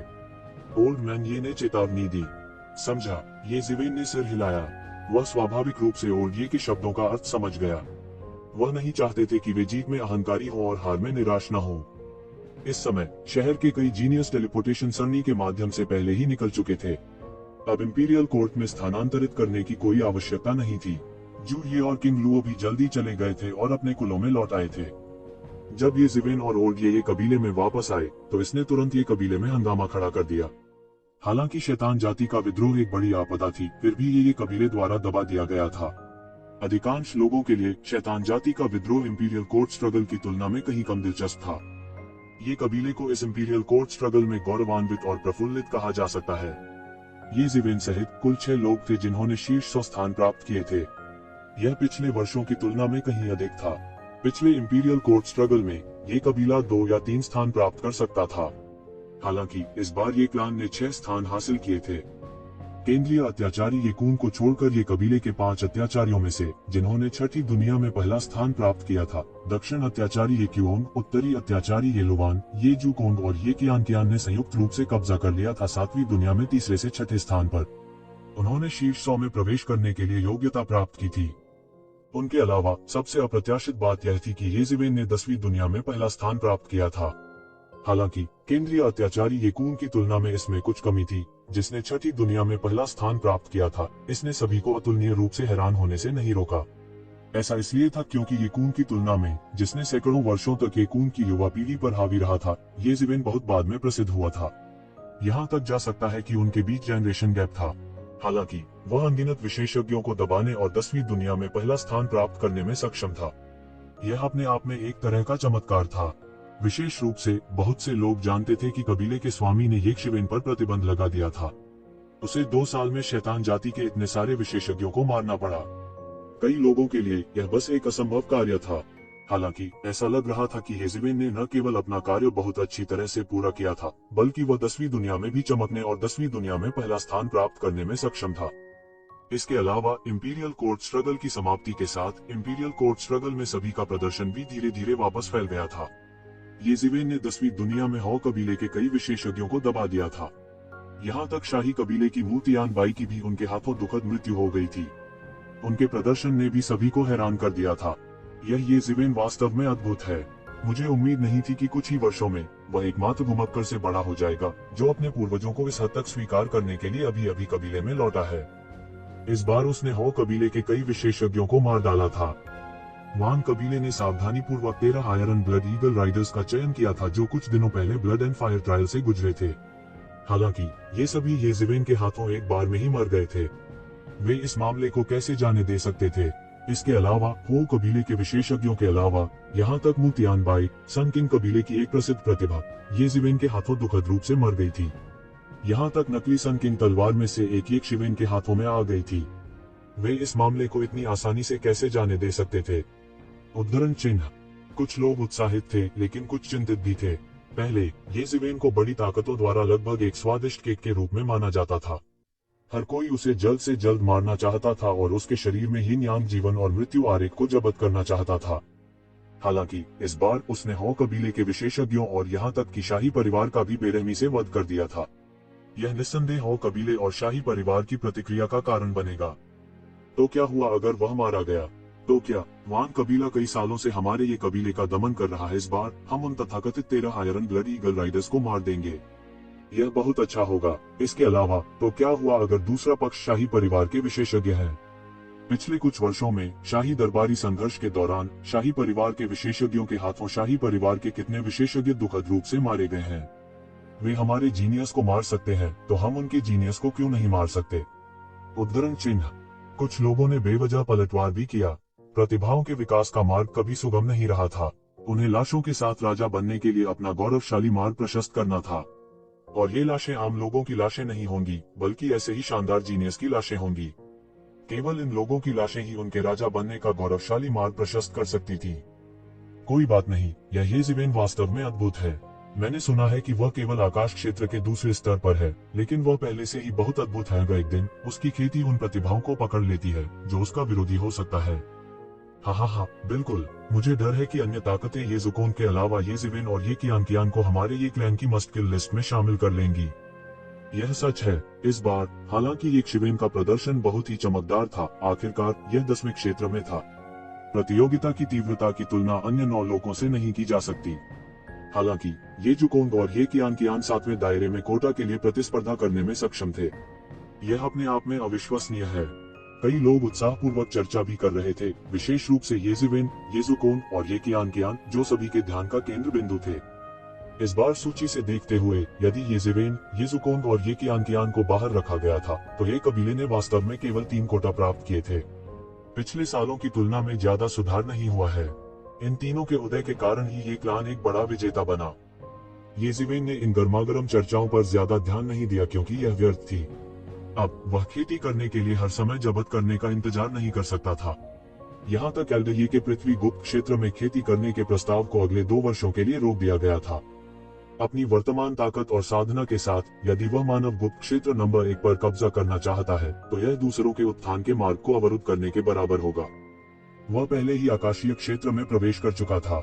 हमेशा की तरह उन्हें पृथ्वी गुप्त दायरे में जाना था। बेशक कोई भी उसे जल्दी नहीं करेगा। सामान्य परिस्थितियों में उसे हड़बड़ी करने की कोई आवश्यकता नहीं थी। पृथ्वी गुप्त क्षेत्र का साधना वातावरण मानव गुप्त क्षेत्र की तुलना में बहुत बेहतर था। उसे किसी की जरूरत नहीं थी कि वह उसे दौड़ाए और वह वहां खुद ही चला जाएगा। लेकिन वह इस पहलू में समय बर्बाद नहीं करना चाहता था, खासकर जब उसे पता चला कि ये कुंड आकाशीय क्षेत्र के 7वें दायरे में प्रवेश करने वाला था। उन्होंने संकट की एक मजबूत भावना महसूस की। उसके लिए दानव जाति का खतरा गौण था। असली खतरा ये झेनमो का वंश था, विशेष रूप से ये कुंड। यदि वह इन 3 वर्षों में तेजी से प्रगति नहीं कर सका, तो उसे डर था कि जब उसका सामना ये कुंड से होगा तो केवल मृत्यु ही उसका इंतजार करेगी। वह उस पर नरमी नहीं बरतेगा क्योंकि वे दोनों एक कबीले से थे। 3 साल बाद इंपीरियल कोर्ट प्रतियोगिता के लिए शीर्ष 100 की रैंकिंग लड़ाई के लिए सब कुछ था। लेकिन जब येज़ेबेल बंद दरवाजे की खेती की स्थिति में प्रवेश करने वाली थी, तो लोगों का एक समूह सीधे उसे खोजने आया। इंपीरियल कबीले कोर्ट। जब उन्होंने इन 3 शब्दों के बारे में बताया तो येज़ेबेल थोड़ा अवाक रह गई। ऐसा नहीं था कि वह इंपीरियल कबीले के दरबार के बारे में नहीं जानता था। ये कबीले में एक इंपीरियल कबीले कोर्ट था। यह ये कबीले के भीतर कुछ संघर्षों और अपराधों से निपटने में माहिर है। लेकिन जैसे जैसे ये कबीले का धीरे धीरे विस्तार हुआ, ये कबीले में करोड़ों लोग हो गए। धीरे धीरे कानून प्रवर्तन हॉल ने धीरे धीरे इंपीरियल कबीले कोर्ट के कार्यों को बदल दिया। लेकिन फिर भी इंपीरियल कबीले का न्यायालय अभी भी ये कबीले में एक अत्यंत शक्तिशाली संगठन था। लेकिन येज़ेबेल को नहीं पता था कि यह इंपीरियल कबीला कोर्ट उसे खोजने क्यों आया था। हालांकि इंपीरियल क्लान कोर्ट अभी भी ये परिवार में एक बहुत शक्तिशाली संस्था थी। वास्तव में बहुत कम लोगों ने इंपीरियल क्लान कोर्ट के मामलों पर ज्यादा ध्यान दिया। हालांकि इंपीरियल कबीले के न्यायालय के पास ये परिवार के सभी मामलों का प्रबंधन करने का अधिकार था। क्योंकि ये परिवार के शिष्यों की संख्या आसमान छूती थी, वे शायद ही कभी उनका प्रबंधन करने के लिए बाहर आए, क्योंकि वे उन सभी का प्रबंधन नहीं कर सकते थे। केवल कुछ सबसे प्रमुख शिष्यों के मामले ही उनका ध्यान आकर्षित कर सकते थे। इंपीरियल कबीले कोर्ट के अधिकांश कार्यों को कानून प्रवर्तन हॉल द्वारा बदल दिया गया था। इसलिए इंपीरियल कबीले कोर्ट और कानून प्रवर्तन हॉल के बीच संबंध बहुत अच्छे नहीं थे और अक्सर भयंकर विवाद छिड़ जाते थे। यद्यपि अधिकार ऐसा था, वास्तव में शाही कबीले का न्यायालय शायद ही कभी वर्षों में बाहर आया हो। बहुत सारे ये परिवार के शिष्य थे, लेकिन उनमें से केवल एक छोटा सा हिस्सा ही प्रबंधित होने के योग्य था। कई साधारण ये परिवार के शिष्यों के दिलों में भी इंपीरियल कबीले कोर्ट की अवधारणा मौजूद नहीं थी। यह एक दूर की किंवदंती थी। येज़ेबेल के लिए भी ऐसा ही था, लेकिन इंपीरियल कबीले के न्यायालय ने इस समय उसकी तलाश क्यों की? हालांकि येज़ेबेल अनिच्छुक था, इंपीरियल कबीले कोर्ट की भर्ती कुछ ऐसी थी जिसे वह मना नहीं कर सकता था। ये जिवेन केवल शाही कबीले के दरबार में जा सकती थी। वह स्थान जहां इंपीरियल कबीले का दरबार स्थित था, वह भी एक विशाल शहर था और विला जुड़े हुए थे। उनके चेहरे पर एक राजसी आभा थी, मानो अपने अतीत के गौरव को बता रही हो। जब ये जिवेन इंपीरियल कबीले के दरबार में पहुंची तो आकाश में धीरे धीरे कई आकृतियां उभरी। वे सभी इंपीरियल कबीले के दरबार के सैनिक थे और उनमें से सबसे कमजोर अर्धचरण दिव्य क्षेत्र के अंतिम चरण में था। नेता दिव्य क्षेत्र का स्वामी था और उसी क्षेत्र के सामान्य स्वामी की तुलना में कहीं अधिक अत्याचारी था। इसे गिरफ्तार करे। इंपीरियल कबीले के दरबार के दिव्य दायरे के प्रबंधक ने ये जिवेन पर नजर डाली और कहा। उसकी अभिव्यक्ति बेहद अहंकारी थी और ये शिवेन की हाल ही में प्रसिद्धि में वृद्धि के कारण इसमें जरा भी बदलाव नहीं आया। उसकी नजरों में ये जिवेन कुछ भी नहीं था और इंपीरियल कबीले के दरबार की नजरों में वह कुछ भी नहीं था। इंपीरियल कबीले कोर्ट का एक और उपनाम भी था, जीनियस का कब्रिस्तान। ये परिवार के शिष्यों की बढ़ती संख्या के साथ इंपीरियल कबीले का न्यायालय सभी ये परिवार के शिष्यों का प्रबंधन नहीं कर सका, जैसा कि अनगिनत वर्षों से था। उन्हें सामान्य मामलों के लिए नहीं भेजा जा सकता था। केवल ये जिवेन जैसी प्रतिभा ही उन्हें प्रेषण करा सकती थी। एक बार जब ये प्रतिभाएं पकड़ी गईं, तो कुछ ही जीवित निकल पाएंगे। इसलिए इसे जीनियस का कब्रिस्तान कहा जाता था। कई प्रतिभाओं के लिए इंपीरियल कबीले कोर्ट कानून प्रवर्तन हॉल से भी ज्यादा भयानक था। कानून प्रवर्तन हॉल एक कानून प्रवर्तन इकाई थी और उन्हें कबीले के नियमों का पालन करना था। हालांकि इंपीरियल कबीले का न्यायालय एक अपवाद था। जब यह अपने चरम पर था तब इसकी शक्ति राक्षसी थी। साधारण शिष्यों का तो कहना ही क्या, यह बिना किसी दूसरे विचार के बड़ों को भी पकड़ सकता था। ऐसा इसलिए था क्योंकि ये कबीले के ऊपरी सोपानों में से अधिकांश ये कबीले के बच्चे थे। इंपीरियल कबीले कोर्ट के अधिकार के दृष्टिकोण से उन्हें उन पर शासन करने का अधिकार था। इस दिव्य दायरे के भंडारी के शब्दों को सुनने के बाद शाही कबीले के दरबार के सैनिक सीधे उतरे और लापरवाही से ये जिवेन के पक्ष में चले गए। उन्होंने बेड़ियां निकाल ली और उन्हें ये शिवेन पर डालने ही वाले थे। ये हथकड़ियां विशेष इस्पात की बनी होती थी। एक बार उन्हें पहन लेने के बाद स्वर्ग के स्तर का एक विशेषज्ञ भी बच निकलने में सक्षम नहीं होगा। इसके अलावा उनकी सारी शक्ति सील कर दी जाएगी और वे दूसरों की दया पर होंगे। कई प्रतिभाओं को अंततः उनकी शक्तियों को सील करने के बाद मौत के घाट उतार दिया गया और वे यातना को सहन नहीं कर सके। अनुमान, ये जिवेन ने जोर से चिल्लाया और उसकी आंखों से प्रकाश की 2 किरणें निकली। जोरदार जेन युआन तुरंत उसके शरीर से बाहर निकल गया और जो सैनिक ये जिवेन को पकड़ना चाहते थे उन्हें सीधे मौके पर उड़ते हुए भेज दिया गया। वे तुरंत शॉकवेव की चपेट में आ गए और उन्हें गंभीर चोटें आईं। तुम्हारी हिम्मत कैसे हुई? तुम्हारी हिम्मत कैसे हुई? तुम मौत को दावत दे रहे हो। अचानक ये जिवेन का व्यवहार एक सींग के घोंसले में छेद करने जैसा था। अनेक अत्याचारी स्वर वज्र के समान आकाश में फूट पड़े। आकाशीय क्षेत्र से संबंधित एक अत्याचारी आभा पल भर में नीचे गिर गई, जिसने ये जिवेन को घेर लिया। भारी दबाव ने वास्तव में ये शिवेन को घुटने टेकने पर मजबूर कर दिया। तुम मौत को दावत दे रहे हो, ये शिवेन चिल्लाया और अचानक अपने पैर पटक दिए। अचानक अंतहीन की हुई और रक्त ऊपर उठ गया, एक लहर की तरह बह गया और सीधे इन प्रभामंडल को तोड़ दिया। जब एक दिव्य क्षेत्र का गुरु क्रोधित होता तो आकाश ढह जाता, पृथ्वी हिल जाती और पहाड़ हिल जाते। पूरा इंपीरियल क्लान कोर्ट, जहां इंपीरियल क्लान कोर्ट स्थित था, थोड़ा हिल रहा था। जल्द ही इन कंपन को खत्म करने के लिए सरनी स्वचालित रूप से सक्रिय हो गई थी। लेकिन इस तरह की अप्रत्याशित घटना ने जल्द ही कई पुराने राक्षसों का ध्यान आकर्षित किया जो बंद दरवाजे के प्रशिक्षण में थे। ये जिवेन, इंपीरियल कबीले के दरबार में तुम्हारी इतनी गुस्ताखी करने की हिम्मत कैसे हुई? यह बच्चा कौन है? इंपीरियल कबीले के दरबार में उसकी हिम्मत कैसे हुई? क्या कोई दुश्मन आक्रमण है? ये जिवेन का ची और रक्त अत्यंत अत्याचारी था। भयानक क्यूई और रक्त उसके सिर के ऊपर एक सुनहरे शुभ बादल में बह गए, जिससे वह एक देवता जैसा दिखने लगा। बिखरी हुई जबरदस्ती ने ये जिवेन द्वारा हिलाए गए सैनिकों को उठने में असमर्थ बना दिया और केवल चीखना जारी रखा। अधिक से अधिक सैनिक आकाश में दिखाई दिए और उनमें बड़ी संख्या में शीर्ष दिव्य क्षेत्र के स्वामी थे। ये जिवेन अपने हाथों को अपनी पीठ के पीछे करके खड़े हो गए, आकाश में अनगिनत आकृतियों को देखते हुए, और कहा, आज मैं चाहता हूं कि इंपीरियल कबीले का न्यायालय मुझे स्पष्टीकरण दे। आपको क्या लगता है कि आप क्या हैं? तुम्हारी हिम्मत कैसे हुई मेरे साथ एक अपराधी की तरह व्यवहार करने की? ये जिवेन, तुमने इंपीरियल कबीले के न्यायालय का विरोध करने का साहस किया। यह अपने आप में मौत की सजा का अपराध है। जो लोग इंपीरियल कबीले के न्यायालय की जांच में सहयोग नहीं करेंगे उन्हें मार दिया जाएगा। इस समय शून्य में एक बूढ़ा व्यक्ति दिखाई दिया। आप कौन है? ये जिवेन ने बूढ़े आदमी की तरफ देखा और कहा, यह बूढ़ा आदमी इंपीरियल कबीले कोर्ट का मुख्य प्रबंधक है। बूढ़े ने गर्व से कहा।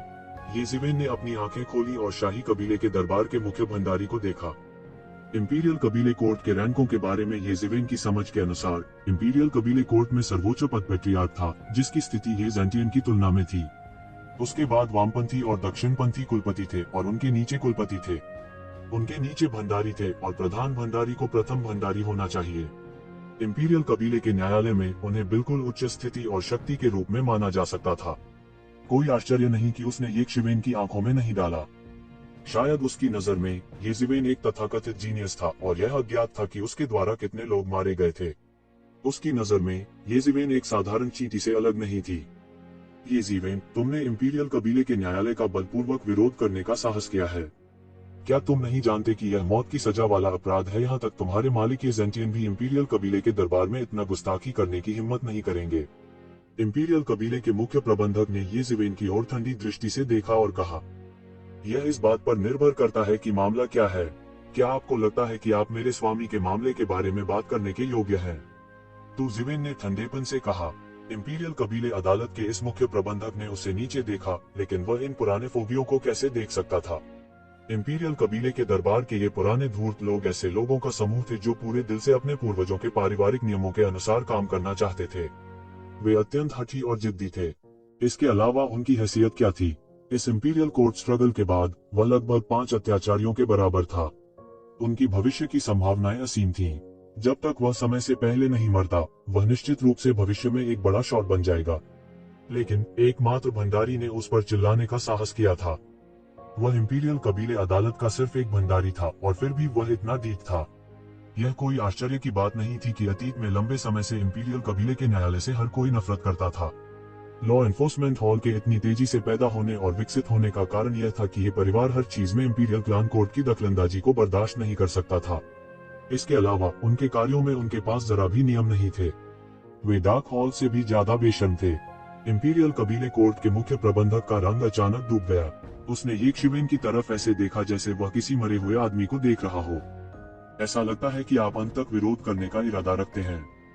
येज़ेवेन ने इंपीरियल कबीले कोर्ट के मुख्य प्रबंधक की ओर ठंडी दृष्टि से देखा और कहा, इंपीरियल कबीले कोर्ट के अधिकार के अनुसार आपको पूछताछ के लिए किसी को भी बुलाने का अधिकार है, लेकिन मुझे याद है कि मुझे दंड देने का आपका अधिकार होगा।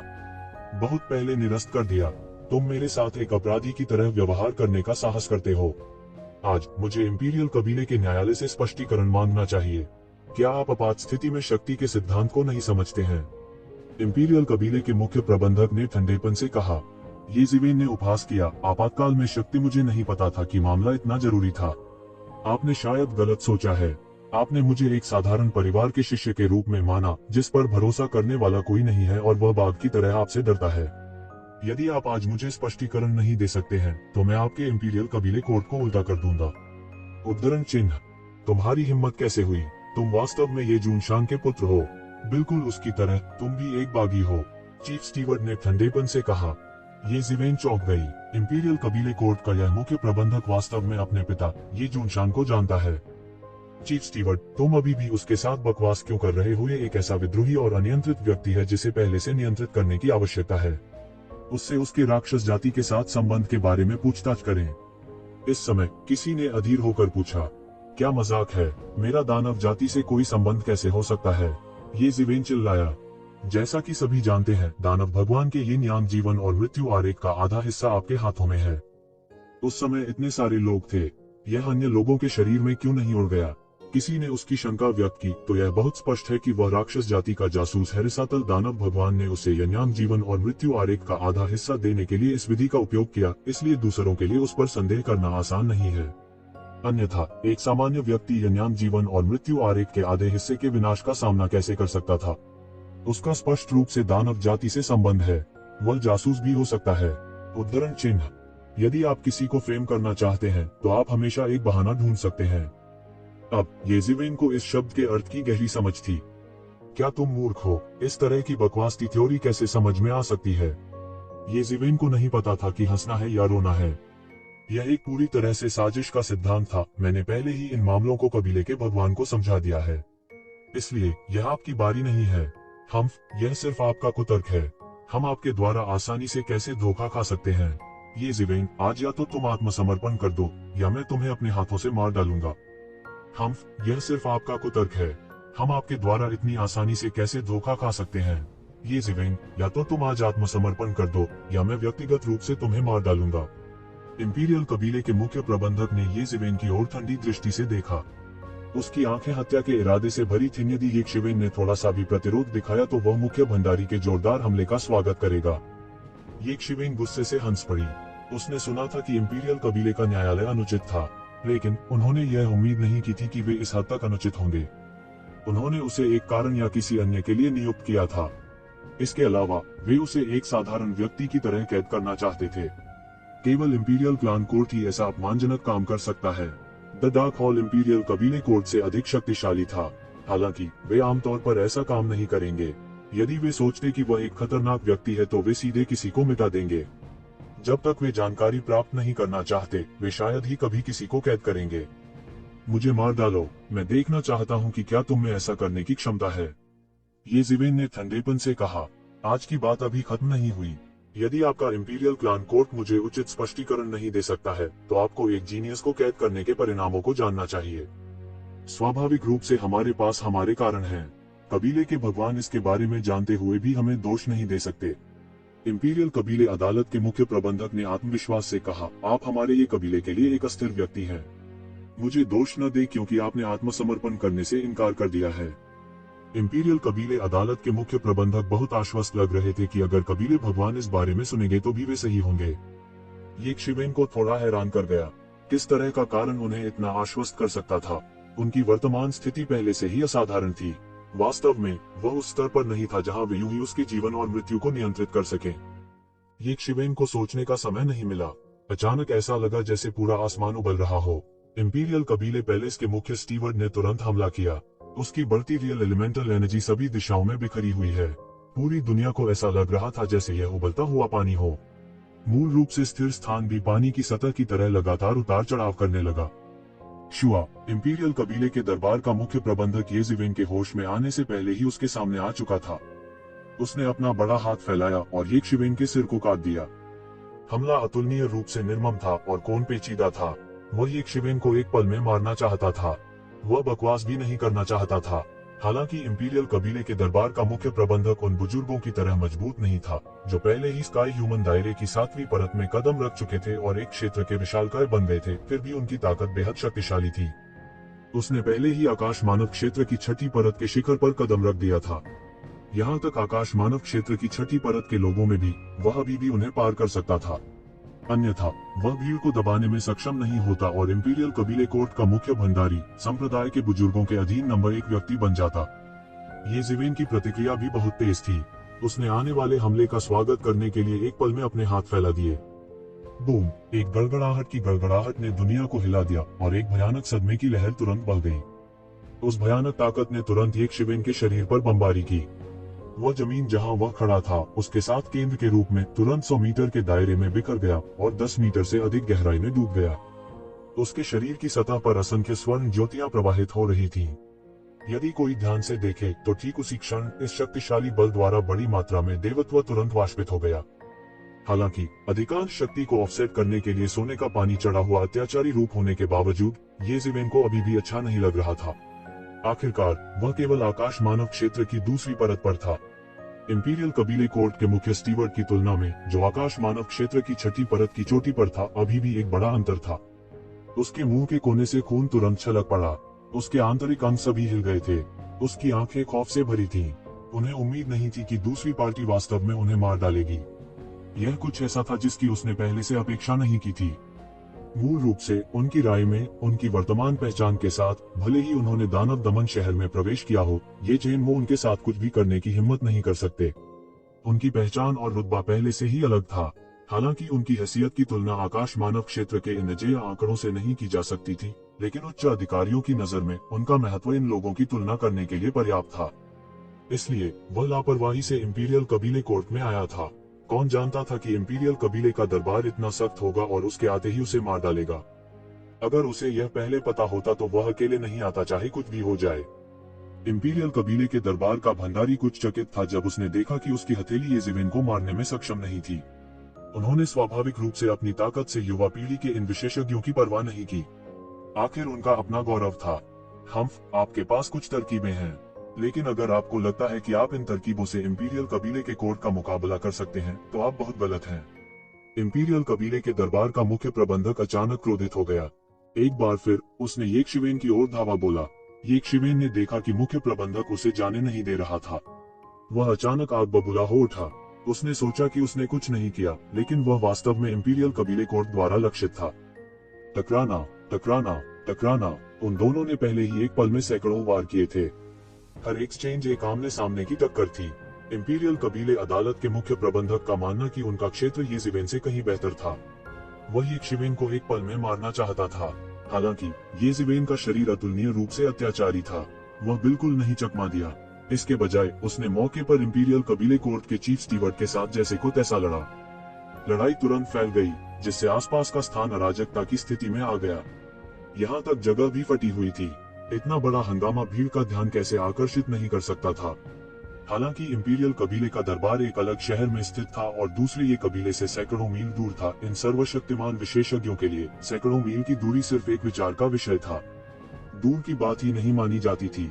अचानक इस युद्ध ने आकाशीय क्षेत्र के कई विशेषज्ञों की दिव्य इंद्रियों को पार करने के लिए आकर्षित किया। इंपीरियल कबीले कोर्ट का क्या हुआ? क्या कोई इंपीरियल कबीले कोर्ट में गुस्ताखी करने की हिम्मत करता है? बहुत से लोगों को अब भी विश्वास नहीं हो रहा था। ये कबीले के आम लोगों के लिए इंपीरियल कबीले का दरबार बहुत दूर की बात थी। इंपीरियल क्लान कोर्ट उनके जीवन काल में एक बार भी उनकी परवाह नहीं कर सकता है। लेकिन इन विशेषज्ञों के लिए जिन्होंने आकाशीय क्षेत्र में कदम रखा था, इंपीरियल कबीले न्यायालय का निरोध सर्वव्यापी था। अधिकार के संदर्भ में इंपीरियल कबीला न्यायालय भी उन पर शासन करने के लिए योग्य था। इंपीरियल कबीले कोर्ट के लिए उन सभी को नियंत्रित करना असंभव था। इसलिए वे केवल उनमें से कुछ पर शासन करना चुन सकते थे। उन प्रतिभाओं के अलावा केवल ये दिव्य क्षेत्र विशेषज्ञ ही संभवतः इंपीरियल कबीले कोर्ट का ध्यान आकर्षित कर सकते थे। इसलिए उनके लिए दिव्य क्षेत्र वास्तव में एक भयानक अस्तित्व था। यह कानून प्रवर्तन हॉल से भी अधिक भयानक था। क्या यह येजिवेन नहीं है? बहुत जल्द किसी ने येकशिवेन को पहचान लिया। अब येजिवेन की पहचान और स्थिति पहले से ही बदल गई थी, जैसे कि उसका पुनर्जन्म हुआ हो। येजिवेन, जिसने स्वर्ग के क्षेत्र में भी कदम रखा था, को पहले ही पहचान लिया गया था और उनमें से एक के रूप में स्वीकार कर लिया गया था। वह पहले जैसा नहीं था, चींटी जैसा था। अपने स्तर पर विशेषज्ञों के लिए उनके साथ किसी नवागंतुक के शामिल होने में काफी समय लग सकता है। भले ही यह युवा पीढ़ी का युवा विशेषज्ञ हो, सैकड़ों या हजारों वर्षों के बिना बड़ा होना असंभव होगा। लेकिन येजिवेन निश्चित रूप से हाल ही में एक किंवदंती थी। न केवल उसने 2 साल में कबीले भगवान द्वारा निर्धारित कार्य को चमत्कारिक रूप से पूरा किया था, जो मूल रूप से सभी की राय में असंभव था। उस समय वह दिव्य क्षेत्र में केवल आधा कदम था। कई आकाशीय क्षेत्र के विशेषज्ञों ने स्वीकार किया कि वे उस कार्य को पूरा नहीं कर सके, केवल 2 वर्षों में ही रहने दें। यह लगभग असंभव कार्य था। सभी की राय में यदि येजिवेन इस कार्य को पूरा करना चाहते हैं तो उनकी खेती को गति पकड़ने में कम से कम कुछ दशक लगेंगे, तभी यह संभव होगा। लेकिन उन्हें उम्मीद नहीं थी कि उन्होंने वास्तव में 2 साल में ऐसा किया है। और जब वह वापस आया तो सबसे पहला काम उसने इतने सारे टाइकून के सामने ये झेनमो के आत्मा अवतार को उड़ा दिया। जब यह खबर सामने आई तो सभी में खलबली मच गई। उन सभी ने महसूस किया कि यह बिल्कुल असंभव था। ये झेनमो प्रसिद्ध थी और लंबे समय से लोगों के दिलों में गहराई तक बसी हुई थी। भले ही यह सिर्फ एक आत्मा अवतार था, यह कोई ऐसी चीज नहीं थी जिसे कोई सामान्य व्यक्ति उड़ा सके। कहने की बात नहीं कि इतने सारे टाइकून के सामने कोई उसे रोकने नहीं गया। यह अपने आप में एक चमत्कार था। सभी की राय में येजिवेन बेहद साहसी थी। और फिर येजिवेन अधिक से अधिक अजेय हो गई। इंपीरियल कोर्ट प्रतियोगिता में जहां प्रतिभाएं बादलों की तरह थी, उन्होंने 10वीं प्रतियोगिता की चैंपियनशिप जीती। उसने बस एक के बाद एक चमत्कार किए। क्योंकि ये चीजें एक के बाद एक हुई, लगभग बिना किसी ब्रेक के, यह आंखों के लिए बहुत अधिक था। इसलिए इस समय के दौरान इन लोगों के दिलों में येजिवेन की प्रतिष्ठा रॉकेट गति से बढ़ती हुई कही जा सकती है। हर किसी को येजिवेन की छवि बचाने का इंतजार न करते हुए उसने वास्तव में इंपीरियल कबीले के दरबार में परेशानी खड़ी कर दी। हर कोई यह नहीं समझ पाया था कि येकशिवेन का इंपीरियल कबीले के कोर्ट के साथ टकराव क्यों था, लेकिन उन्होंने येकशिवेन और इंपीरियल कबीले के कोर्ट के मुख्य प्रबंधक के बीच एक बड़ा संघर्ष देखा। वह अफवाहों से भी अधिक शक्तिशाली है। वह वास्तव में इंपीरियल कबीले अदालत के मुख्य प्रबंधक के साथ इस हद तक लड़ सकता है। अविश्वसनीय। इतनी कम उम्र में उसके पास पहले से ही इतनी ताकत है। उसका भविष्य असीम है। सभी चर्चा करने लगे। हालांकि इंपीरियल कबीले कोर्ट की छवि सभी के दिलों में बेहद खराब थी, लेकिन यह निर्विवाद था कि इंपीरियल कबीले कोर्ट में कई विशेषज्ञ थे। इंपीरियल कबीले के दरबार का भंडारी और भी अधिक शक्तिशाली था। यह कहने की बात नहीं है कि वह मुख्य भंडारी था। सभी की नजरों में हालांकि येज़िवेन मैदान में पूरी तरह से नुकसान में थी, लेकिन ऐसा नहीं था कि उसके पास वापस लड़ने की ताकत नहीं थी। वह अभी भी इंपीरियल कबीले अदालत के मुख्य भंडारी के साथ मारपीट कर रहा था। इस बात पर विचार करते हुए कि मुख्य भंडारी केवल आकाश क्षेत्र के दूसरे आकाश में था, यह बहुत चौंकाने वाला था। बाहर के लोगों का उल्लेख नहीं करना, यहाँ तक इंपीरियल कबीले कोर्ट के मुख्य भंडारी भी इस समय बेहद हैरान थे। आकाशीय क्षेत्र का मात्र दूसरा स्वर्ग इतना शक्तिशाली कैसे हो सकता है? यहाँ तक भगवान के महान पुत्र के पास भी इतनी शक्तिशाली आभा नहीं हो सकती थी। लेकिन इस समय उन्हें रत्ती भर भी खुशी नहीं हुई। उसकी नजर में येज़िवेन जितना अधिक शक्तिशाली था, इस अराजक क्षण में ये कबीले के लिए उतना ही बड़ा खतरा था। चूंकि तुम इतने जिद्दी हो तो इसके लिए मुझे दोष मत दो, इंपीरियल कबीले कोर्ट के मुख्य प्रबंधक ने उपहास किया। देखते ही देखते उसके हाथ में तलवार आ गई। यह तलवार अभी प्रकट ही हुई थी कि प्रताप की लहर दौड़ पड़ी। अचानक येज़िवेन ने केवल महसूस किया कि उसके खून में एक शक्ति तुरंत दब गई, विरोध करने में असमर्थ। चूंकि तुम इतने जिद्दी हो तो मुझे दोष मत दो, शाही कबीले के दरबार के मुख्य प्रबंधक ने उपहास किया। एक पल में उसके हाथ में एक तलवार दिखाई दी। जैसे ही यह तलवार दिखाई दी, एक राजसी आभा बह गई। तो जीवेन ने अचानक महसूस किया कि उसके वंश की शक्ति तुरंत दबा दी गई थी और वह इसका विरोध नहीं कर सका। येज़िवेन के दिमाग में एक विचार आया। उसे अचानक याद आया कि यह तलवार इंपीरियल कबीले दरबार की अनूठी संप्रदाय की तलवार होनी चाहिए। इस तरह की संप्रदाय तलवार बहुत खास थी। दूसरों के लिए यह सिर्फ एक साधारण जादू का उपकरण था, लेकिन ये परिवार के लोगों के लिए इसमें विशेष शक्ति थी। यह कहा गया था कि इंपीरियल कबीले कोर्ट के सुनहरे दिनों में ये परिवार के विद्रोही बच्चों को अनुशासित करने के लिए एक जादू उपकरण विशेष रूप से परिष्कृत किया गया था। जब तक किसी के शरीर में ये परिवार का खून बह रहा होगा, तब तक वे अनिवार्य रूप से संप्रदाय की तलवार से दबे रहेंगे। यहाँ तक अगर उनकी ताकत अधिक अत्याचारी थी, तो संप्रदाय की तलवार रखने वाले मुख्य भंडारी को हराना मुश्किल होगा। यह उल्लेख करने की बात नहीं है कि येज़िवेन केवल आकाश के दूसरे आकाश के दायरे का एक बच्चा था। अगर येज़िवेन के भौतिक शरीर ने इंपीरियल कबीले अदालत के मुख्य भंडारी को झटका नहीं दिया होता, तो उसने संप्रदाय की तलवार निकालने की योजना भी नहीं बनाई होती। क्या आकाश क्षेत्र के मात्र दूसरे आकाश से निपटने के लिए संप्रदाय की तलवार का उपयोग करने की आवश्यकता थी? यह कसाई के चाकू से मुर्गे को मारने जैसा था। चूंकि इंपीरियल कबीले कोर्ट ने अपने सुनहरे दिनों से मना कर दिया था, यहाँ तक संप्रदाय तलवार को परिष्कृत करने की विधि भी खो गई थी। ऐसा कहा जाता था कि इसने जनता के गुस्से को भड़काया था और नष्ट कर दिया गया था, इसलिए अब सभी संप्रदाय की तलवारें उस समय से बची हुई थीं। येज़िवेन ने केवल यह महसूस किया कि उसके वंश में एक शक्ति थी जो पागलों की तरह उसे दबा रही थी, जिससे वह संप्रदाय की तलवार की शक्ति के सामने आत्मसमर्पण कर रहा था। संप्रदाय की तलवार के सामने जब तक तुम अभी भी ये परिवार के बच्चे हो, तुम बच नहीं सकते। बस आज्ञाकारी रूप से अपनी मृत्यु स्वीकार करो। उसकी आंखों में जानलेवा इरादे एक सैनिक की तरह थे, जो अब येज़िवेन को पकड़ने की उम्मीद नहीं कर रहा था, बल्कि सीधे उसे मार डाल रहा था।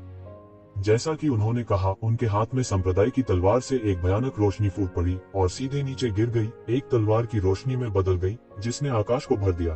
तलवारबाजी की एक लंबी नदी की तरह तुरंत येज़िवेन की ओर नीचे गिर गई। इंपीरियल कबीले कोर्ट का यह मुख्य भंडार भी तलवारबाजी का मास्टर था। अभी अभी उसने येज़िवेन से लड़ने के लिए अपनी मुट्ठी और पैरों का इस्तेमाल किया, लेकिन वह बहुत घमंडी था और अपनी 100% ताकत दिखाने का कोई तरीका नहीं था।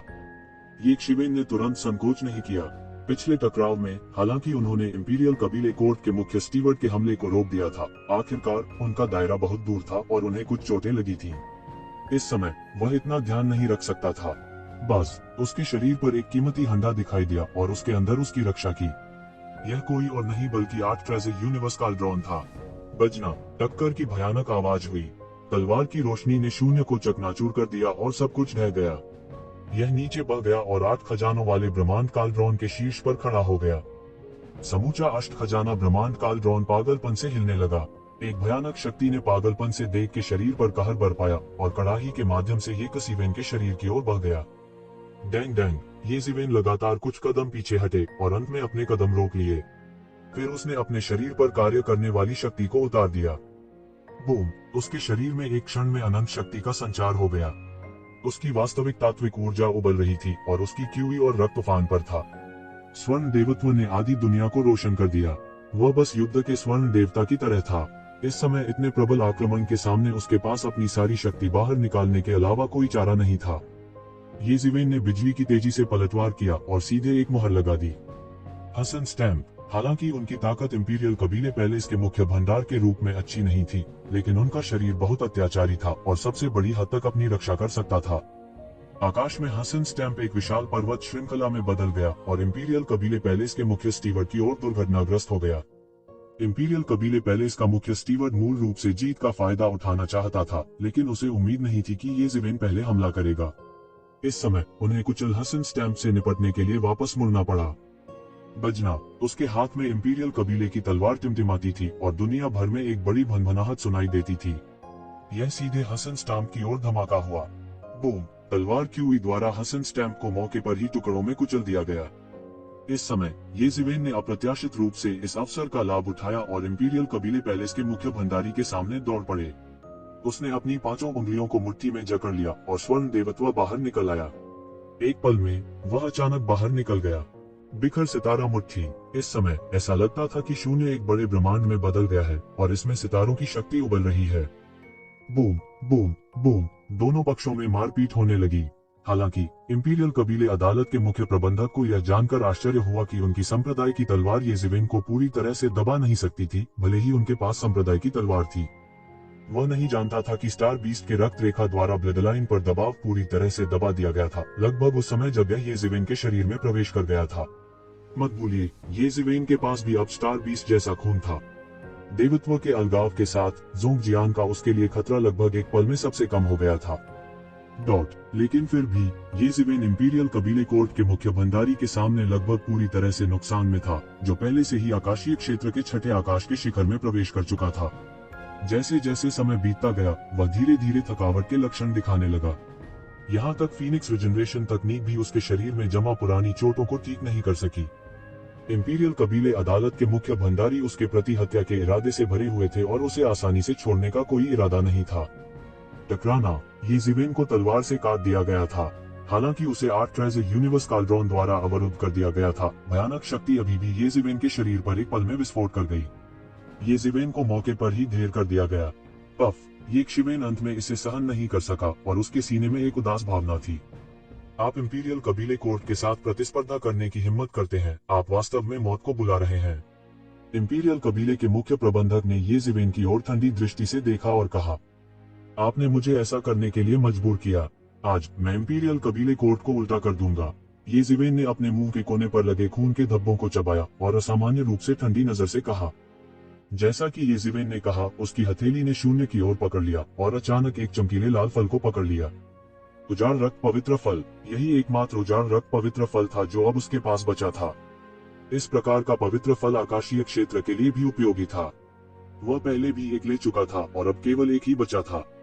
मूल रूप से वह इतनी जल्दी उजाड़ रक्त पवित्र फल का उपयोग करने का इरादा नहीं रखता था। अभी वह पहले से ही दूसरे दिव्य क्षेत्र के शिखर पर खड़ा था। जब तक वह सामान्य रूप से अभ्यास करता था, वह उजाड़ रक्त पवित्र फल पर भरोसा किए बिना आसानी से तीसरे दिव्य क्षेत्र में प्रवेश कर सकता था। लेकिन अब इस खतरनाक स्थिति में वह इतनी परवाह नहीं कर सकता था। यदि यह जारी रहा तो उसे इंपीरियल कबीले न्यायालय के मुख्य स्टीवर्ड द्वारा सीधे पीट कर मार डाला जा सकता है। ये ज़िवेन ने एक घूंट में उजाड़ रक्त पवित्र फल निगल लिया। अचानक उसके शरीर में अनंत ऊर्जा का संचार हुआ और वह उबल पड़ा। बूम! ये ज़िवेन की प्रभावशाली आभा एक पायदान ऊपर उठ गई और उसके शरीर के भीतर एक भयानक शक्ति उबलने लगी। तुच्छ कौशल, इस समय आप फंसे हुए जानवर की तरह कैसे भी लड़ें, यह बेकार है। इंपीरियल कबीले के मुख्य प्रबंधक ने उपहास किया और अपनी तलवार लहराई। उसकी आकृति एक पल में गायब हो गई और जब वह फिर से प्रकट हुआ तो वह पहले ही एक ज़िवेन के सामने भाग चुका था। तेजी से, अकल्पनीय रूप से तेजी से। उन्हें पहले से ही अंतरिक्ष के नियम की अच्छी समझ थी और एक बार जब उन्होंने अपनी पूरी ताकत से हमला किया तो उनकी गति भयानक थी। लंबी तलवार शून्य को पार कर गई और एक पल में ये ज़िवेन के सामने फट गई। गति बहुत तेज थी और वह ये ज़िवेन को एक तलवार से मारना चाहता था। बजना, तेज आवाज के साथ भयानक शक्ति उबलने लगी और तुरंत सभी दिशाओं में फैल गई। इंपीरियल कबीले की अदालत की तलवार ये ज़िवेन के हाथ में पकड़ी गई थी और उस अविश्वसनीय गति को भी ये ज़िवेन ने पकड़ लिया था। बड़े गड्ढे में ये ज़िवेन के शरीर से एक भयानक आभा निकल रही थी और यह सफेद धुएं के गुच्छे में बदल गया और धीरे धीरे उसके शरीर से बाहर आ गया। यह बहुत भयानक था। उनकी आभा से आसपास की हवा विकृत हो गई थी। यह ऐसा था जैसे उसके शरीर से कोई भयानक शक्ति फूटने वाली हो। इस समय वह बिल्कुल भी इंसान की तरह नहीं लग रहा था। इसके बजाय वह एक क्रूर जानवर की तरह लग रहा था जो हाइबरनेट कर रहा था। ये जीवेन का शरीर एक गुब्बारे की तरह था और लगातार शक्ति से फूला हुआ था। बूम बूम बूम, उसके शरीर में शक्ति उबलती रही और शक्ति जो शिखर पर चढ़ गई थी अप्रत्याशित रूप से फिर से उठी। यह कैसे संभव है? इस समय इंपीरियल कबीले के मुख्य प्रबंधक ने ये जीवेन को डरावनी आंखों से देखा और वह ये जीवेन के शरीर में उबलती शक्ति को महसूस कर सकता था। धत्तेरी की, उसने ये जीवेन के शरीर से इंपीरियल कबीले की तलवार को बाहर निकालने की कोशिश की, लेकिन यह बेकार था। कोई फर्क नहीं पड़ता कि उसने कितनी कोशिश की, ये जीवेन की शक्ति उससे कहीं अधिक थी और ऐसा लग रहा था कि वह एक भयानक क्रूर जानवर के साथ प्रतिस्पर्धा कर रहा था। यह बेवकूफी भरा फैसला था। तुम मौत को दावत दे रहे हो। उसने सहज रूप से महसूस किया कि येक्षिवेन को आगे बढ़ने की अनुमति नहीं दी जानी चाहिए, अन्यथा वह मुश्किल में पड़ जाएगा। उसकी दूसरी हथेली मौके पर ही निकल गई और जोर से धमाके के साथ येक्षिवेन के शरीर पर लगी। टकराना, ये जीवेन के शरीर में 8 खजाना ब्रह्मांड देख स्वतः प्रकट हो गया और उसने इस हथेली को अवरुद्ध कर दिया। टकराना टकराना टकराना, उसने एक पागल आदमी की तरह सख्त थप्पड़ मारा और लगातार 8 ट्रेज़र यूनिवर्स कॉल्ड्रॉन पर बमबारी की। भले ही 8 खजाना ब्रह्मांड कॉल्ड्रॉन एक शीर्ष स्तरीय स्वर्ग स्तर का जादू उपकरण था, लेकिन दिव्य क्षेत्र के छठे आकाश के शिखर पर एक शीर्ष मास्टर द्वारा लगातार बमबारी की गई थी और धीरे धीरे यहाँ तक प्रकाश भी कम होने लगा और यह धारण करने में असमर्थ होने वाला था। ये जीवेन की आभा अंत में शिखर पर चढ़ गई और एक भयानक ऊंचाई तक पहुंचने के बाद यह अचानक एक राजसी शक्ति से टूट गई। आकाशीय क्षेत्र का तीसरा आकाश। उसने अंततः आकाशीय क्षेत्र के तीसरे आकाश में कदम रखा। इस बाधा को पार करने के बाद ये जीवेन की आभा अभी भी हर मिनट और सेकंड में पागलपन से बढ़ रही थी। उजाड़ रक्त दैवीय फल की ऊर्जा समाप्त होने से बहुत दूर थी और यह अभी भी उसके दायरे को आगे बढ़ने के लिए धकेल रही थी। ये जीवेन की आभा अभी अपने चरम पर नहीं पहुंची थी, यह अभी भी बढ़ रहा था। अचानक उसने अपनी आंखें खोली और इंपीरियल कबीले कोर्ट के मुख्य भंडारी को देखा।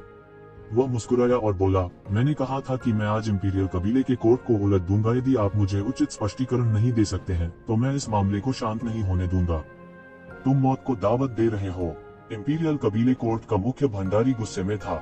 उसका असली युवान तुरंत सभी दिशाओं में फैल गया और शून्य में एक बड़े हाथ में बदल गया। एक भयानक शक्ति के साथ यह सीधे येक्षिवेन की ओर झपटा। दिव्य क्षेत्र के छठे आकाश की भयानक ताकत इस समय पूरी तरह से परिलक्षित हुई थी। ये जीवेन की प्रतिक्रिया और भी तेज थी। लगभग तुरंत ही उसने भी अपनी हथेली से थप्पड़ मार दिया। उसकी सुनहरी हथेली विशाल आकाश से कटी और बड़े हाथ की ओर झपटी। बूम, केवल तेज आवाज सुनाई दी। इंपीरियल कबीले के मुख्य प्रबंधक के बड़े हाथ को ये जीवेन ने मौके पर ही तोड़ दिया। यह तुरंत पतली हवा में गायब हो गया। क्या? इंपीरियल कबीले के दरबार का मुख्य प्रबंधक अचानक डर से पीला पड़ गया। उसने यह कल्पना करने की हिम्मत नहीं की कि येक्षिवेन की सफलता के बाद वह वास्तव में पहले से कई गुना अधिक शक्तिशाली हो गया था। वह तुरंत उसके साथ लगभग बराबर हो गया था और ये जीवेन की आभा अभी भी लगातार आसमान छू रही थी। उसकी सैन्य शक्ति हर मिनट और दूसरे में बढ़ रही थी। इस दर पर क्या वह इंपीरियल कबीले के न्यायालय के मुख्य भंडारी से आगे नहीं निकल जाएगा? वह अतुलनीय रूप से चौंक गया था। कई दर्शक उससे भी ज्यादा हैरान थे। यह कैसे संभव है? क्या मैं सपना देख रहा हूँ? मैं क्या देख रहा हूँ? ये जीवेन वास्तव में इंपीरियल कबीले अदालत के मुख्य भंडारी के बराबर है। उद्धरण चिन्ह। बहुत से लोगों ने इस दृश्य को देखा और अचानक अवाक रह गए। हालांकि ये जीवेन पहले एक नुकसान में था, फिर भी वह इंपीरियल कबीले अदालत के मुख्य भंडारी के साथ संघर्ष करने में सक्षम था। उनके लिए यह पहले से ही एक बेहद चौंकाने वाली बात थी। लेकिन इस समय वह वास्तव में इंपीरियल कबीले कोर्ट के मुख्य प्रबंधक के बराबर था। ऐसा लग रहा था मानो इसने अचानक उनके विश्व दृष्टि को तोड़ दिया हो। हालांकि मुझे इंपीरियल कबीले का दरबार पसंद नहीं है, फिर भी मुझे यह कहना होगा कि इंपीरियल कबीले के मुख्य प्रबंधक आकाशीय क्षेत्र के छठे आकाश के विशेषज्ञों के बीच भी बिल्कुल अजेयहन्य कहा जा सकता है कि कोई भी उसे तब तक वश में नहीं कर सकता जब तक कि वह एक टाइकून न हो जिसने आकाशीय क्षेत्र के 7वें आसमान में कदम रखा हो। मुझे उम्मीद नहीं थी कि येक्षिवेन के सामने उसे वास्तव में हार का सामना करना पड़ेगा। ये जीवेन अभी अभी आकाशीय अस्तित्व की तीसरी स्वर्गीय परत में प्रवेश किया है और उसके पास पहले से ही ऐसी शक्ति है। यह दिलचस्प है। इंपीरियल कबीले के दरबार में कहर बरपा रहा है। हाँ, मुझे इस तरह की चीज पसंद है। किसने उन्हें सामान्य रूप से दिखावा करने के लिए कहा? किसने उन्हें शातिर और निर्दयी होने के लिए कहा? अब वे एक कठिन चुनौती से मिले हैं और यह इस समय होना ही था। एक ये जीवेन उन्हें बदनाम करने के लिए काफी है। बहुत से लोगों पर येक्षिवेन का अच्छा प्रभाव नहीं था। हालांकि वे इंपीरियल कबीले के दरबार को और भी अधिक पसंद नहीं करते थे। इसलिए इस नजारे को देखकर कई लोग हैरान रह गए। फिर वे एक अच्छा शो देखने लगे। टकराना, टकराना, टकराना। दोनों पक्षों ने मध्य हवा में जमकर लड़ाई की और युद्ध के परिणाम सभी दिशाओं में फैल गए। इंपीरियल कबीले कोर्ट के रक्षात्मक मैट्रिक्स को भी इस तरह की भयंकर लड़ाई से प्रेरित किया गया था और एक के बाद एक बरामद हुए युद्ध के फैलने के बाद का प्रतिकार किया। अगर शुरुआत में येज़िवेन थोड़ी सी भी कमजोर थी तो जल्द ही दोनों पक्ष बराबर हो गए। फिर येज़िवेन ने इंपीरियल कबीले अदालत के मुख्य भंडारी को दबाना शुरू कर दिया। येज़िवेन की मार्शल शक्ति हर मिनट और सेकंड में बढ़ रही थी, लेकिन इंपीरियल कबीले कोर्ट के मुख्य स्टीवर्ट की गति को दबाने के बाद उनकी मार्शल शक्ति बहुत कम हो गई थी। हाँ, इंपीरियल कबीले कोर्ट का मुख्य प्रबंधक केवल इतना ही है। येज़िवेन जोर से हंसी। तुम इस तरह के सड़े हुए चरित्र के साथ मुझसे लड़ना चाहते हो? मैं देखना चाहती हूँ कि तुम्हारे पास कितना साहस है और तुम्हारे पास किस तरह का कारण है। तुम मौत को दावत दे रहे हो। इस समय इंपीरियल कबीले के मुख्य प्रबंधक येज़िवेन के कारण बेहद गुस्से में थे। ऐसा लग रहा था कि उसके मुंह में केवल यही दो शब्द रह गए हों। इंपीरियल कबीले के शहर के सामने यह कहा जा सकता था कि उसे येज़िवेन ने अपने सभी अधीनस्थों के सामने दबा दिया था। उसके लिए यह बस एक बड़ी शर्म की बात थी। उनके लिए अनगिनत वर्षों से स्थापित की गई सर्वोच्च प्रतिष्ठा एक दिन में नष्ट होने के कगार पर थी। इसलिए उन्होंने इस समय भी अपने मातहतों और सहयोगियों को नहीं बुलाया, और यह सब उसके सामने युवक के कारण हुआ। अगर यह उसके लिए नहीं होता तो वह इस तरह खत्म नहीं होता। उसके हाथ में शाही कबीले की तलवार से चकाचौंध करने वाली रोशनी फूट पड़ी और तलवार क्यूई फूट पड़ी और तुरंत येज़िवेन की ओर जा गिरी। येज़िवेन की राय में इस कदम की शक्ति को अनंत माना जा सकता है, लेकिन अब ऐसा लग रहा था कि यह सिर्फ साधारण था। इंपीरियल कबीले कोर्ट का मुख्य प्रबंधक केवल इस स्तर पर है। येज़िवेन ने उपहास किया और अपनी हथेली को सपाट कर दिया। अंतहीन दिव्यताओं ने सीधे उसके बड़े हाथ को सुनहरे रंग में बदल दिया और सीधे मौके पर शक्तिशाली तलवार क्यूई में घुस गई। यह एक छोटी नाव की तरह था जो प्रचंड हवा और विशाल लहरों का सामना कर रही थी और एक पल में सीधे हमला कर दिया। तलवार क्यूई के इस अंतहीन ज्वार के सामने येज़िवेन का बड़ा हाथ न केवल गला नहीं मारा गया, बल्कि इसके विपरीत सीधे तलवार क्यूई में अपरिवर्तनीय बल के साथ धराशायी हो गया। गड़गड़ाहट। येज़िवेन के बड़े हाथ और तलवार क्यूई के बीच टक्कर सीधे मौके पर विस्फोटों की एक श्रृंखला का कारण बनी। बस जब हर कोई पूरी तरह से ध्यान केंद्रित कर रहा था तो उन्होंने देखा कि एक बड़ा हाथ पतली हवा से बाहर आता है और इंपीरियल कबीले कोर्ट के मुख्य स्टीवर्ट की गर्दन पकड़ लेता है। तब इंपीरियल कबीले कोर्ट के मुख्य स्टीवर्ट को अतुलनीय रूप से झटका लगा। उसकी तलवार क्यूई पूरे आकाश में फैल गई और यद्यपि यह एक आक्रामक चाल थी, यह एक रक्षात्मक चाल भी थी। उसके सामने चुपचाप किसी का वार नहीं कर सकता था। येज़िवेन ने यह कैसे किया? उसने येज़िवेन को फिर से देखा और देखा कि तलवार क्यू से भरा आकाश वास्तव में किसी के द्वारा फाड़ा गया था। सब कुछ बहुत तेजी से हुआ, एक झटके में। उसके पास प्रतिक्रिया करने का समय भी नहीं था और येज़िवेन के बड़े हाथ ने उसे पहले ही पकड़ लिया था। इंपीरियल कबीले के मुख्य प्रबंधक की गर्दन को येज़िवेन ने मौके पर ही पकड़ लिया और एक पल में तलवार क्यू से भरा आकाश भी बिना किसी निशान के गायब हो गया। येज़िवेन द्वारा गर्दन से पकड़े जाने पर मुख्य भंडारी यह जानकर भयभीत हो गया कि उसके शरीर की सारी शक्ति एक रहस्यमय और शक्तिशाली शक्ति द्वारा सील की गई लग रही थी और इसका बिल्कुल भी उपयोग नहीं किया जा सकता था। उसने हमेशा शक्तिशाली और अजेय होने का दावा किया था और हमेशा महसूस किया था कि सातवें आकाशीय क्षेत्र के बड़े शॉट्स को छोड़कर वह अजेय था। इस समय वह एक छोटे से चूजे की तरह था जिसे येज़िवेन ने गर्दन से पकड़ लिया था और उसके पास वापस लड़ने की ताकत नहीं थी। येज़िवेन की हथेली लोहे के घेरे की तरह थी जिसने उसकी गर्दन को मजबूती से पकड़ रखा था। उसका श्वासनली येज़िवेन द्वारा अवरुद्ध कर दिया गया था और उसका चेहरा पहले से ही घुटन से लाल था, जैसे कि उसकी गर्दन को येज़िवेन अगले सेकंड में जबरन मरोड़ देगी।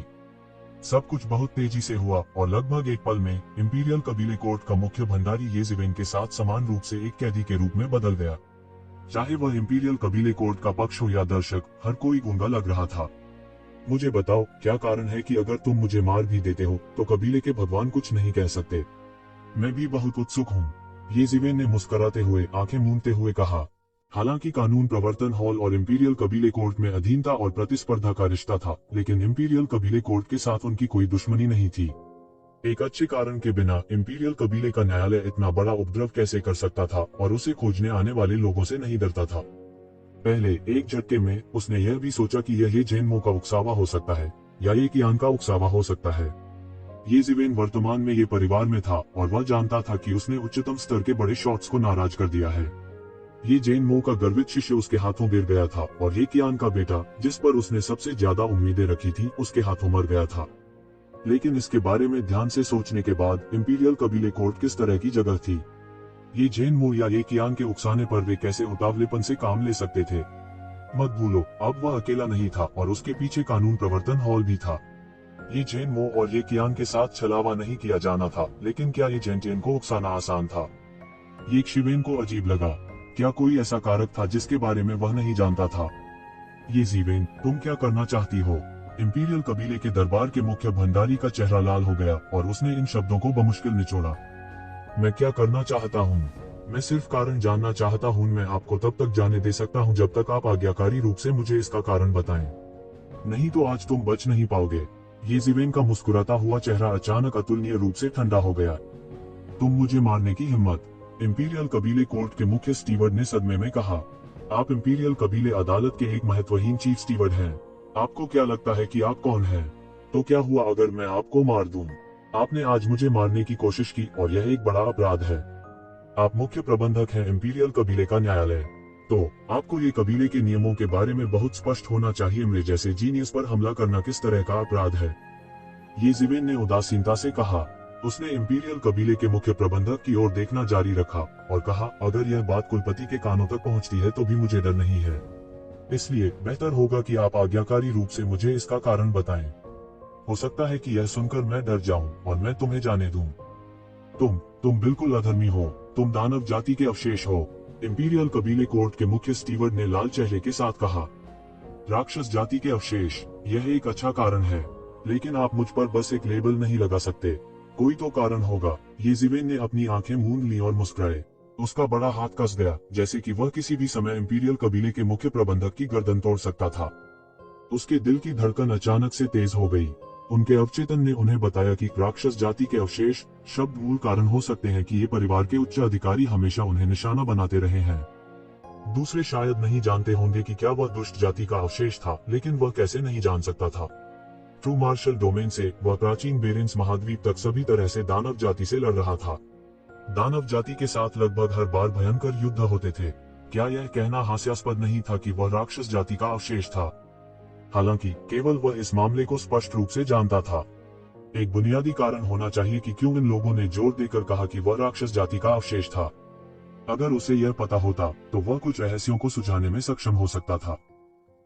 इस समय इंपीरियल कबीले कोर्ट का मुख्य भंडारी काफी जिद्दी था, जैसे कि वह ये जीवेन को बताना नहीं चाहता था। कहने को तैयार नहीं। मुझे विश्वास नहीं है कि इंपीरियल कबीले के दरबार में कोई भी कुछ नहीं कहेगा। ये जीवेन ने अपनी आंखें टेढ़ी कर ली और उसकी आंखों में हत्या का इरादा भरा हुआ था। तू जीवेन, तुम क्या करना चाहते हो? यह इंपीरियल कबीले कोर्ट है। यहाँ तक अगर तुम यहाँ मुसीबत खड़ी करते हो तो तुम्हारा मालिक भी तुम्हारी रक्षा नहीं कर पाएगा। इंपीरियल कबीले के मुख्य प्रबंधक ने जब ये जीवेन की आंखों में जानलेवा इरादे को देखा तो वह डर के मारे पीला पड़ गया। उसका अहंकारी रवैया बहुत पहले ही बदल चुका था। एक साधारण व्यक्ति जिसे इंपीरियल कबीले के न्यायालय द्वारा बुलाया गया था, कहा जा सकता है कि उसे ग्रिम रीपर से निमंत्रण मिला है। कौन डर से नहीं कांपेगा और जोर से रोएगा? हालांकि ये जीवेन एक अपवाद थी। उन्होंने न केवल इंपीरियल कबीले कोर्ट के सम्मान का विरोध करने का साहस किया, बल्कि सबसे महत्वपूर्ण बात यह है कि उन्होंने मौके पर ही इंपीरियल कबीले कोर्ट के मुख्य स्टीवर्ड का सामना करने का साहस किया। वह केवल कानून विहीन था और कानून की अवहेलना कर रहा था। उन्होंने अपनी पहचान और इस तथ्य पर भरोसा किया कि इंपीरियल कबीले के न्यायालय ने इस मामले में सभी प्रक्रियाओं को पूरा नहीं किया था। यह थोड़ा सा नियमों के विरुद्ध था और उन्होंने इसके बारे में एक बड़ा उपद्रव करने का साहस किया। उसे पहले ही पकड़ लिया जाता तो अच्छा रहता। समय आने पर वे उससे निपटने में सक्षम होते। कैद में बंद व्यक्ति की बातें कौन सुनेगा? हालांकि उसकी जगह ये जीवेन ने उसे पकड़ लिया था। स्थिति तुरंत उलट गई थी। उसने सोचा था कि ये जीवेन ने कहा था कि वह अपना गुस्सा निकालने के लिए इंपीरियल कबीले के दरबार में कहर बरपाएगा। हालांकि उन्होंने अब ऐसा सोचने की हिम्मत नहीं की। यहाँ तक कि इंपीरियल कबीले के दरबार का मुख्य प्रबंधक भी ये जीवेन के हाथों मुर्गे की तरह पकड़ा गया था। तो ऐसा कुछ भी नहीं था जो वह करने की हिम्मत नहीं करता। इंपीरियल कबीले के न्यायालय के पास ये जीवेन से निपटने के अपने कारण थे और ये जीवेन के पास पलटवार करने के लिए पर्याप्त कारण भी थे। इस टकराव में किसका पलड़ा भारी होगा यह इस बात पर निर्भर करेगा कि किसका पलड़ा भारी रहेगा। हालांकि उस समय ये शिवेन द्वारा कब्जा कर लिया गया था। ये जीवेन ने बढ़त बना ली थी। तो क्या हुआ अगर यह इंपीरियल कबीले का कोर्ट है? इंपीरियल कबीले के कोर्ट को भी परिवार के नियमों का पालन करना पड़ता है। ये जीवेन ने अपनी आंखें सिकोड़ ली और कहा, बेशक वह सिर्फ बकवास कर रहा था। अधिकांश समय ये कानून प्रवर्तन एजेंसियां थीं। उल्लेख नहीं करने के लिए वे इंपीरियल कबीले कोर्ट और डार्क हॉल जैसी गुप्त एजेंसियां। तो क्या उनके साथ तर्क करना बकवास नहीं था? हालांकि यह सब निजी तौर पर था। सतह पर ये परिवार के नियम सबसे महत्वपूर्ण थे।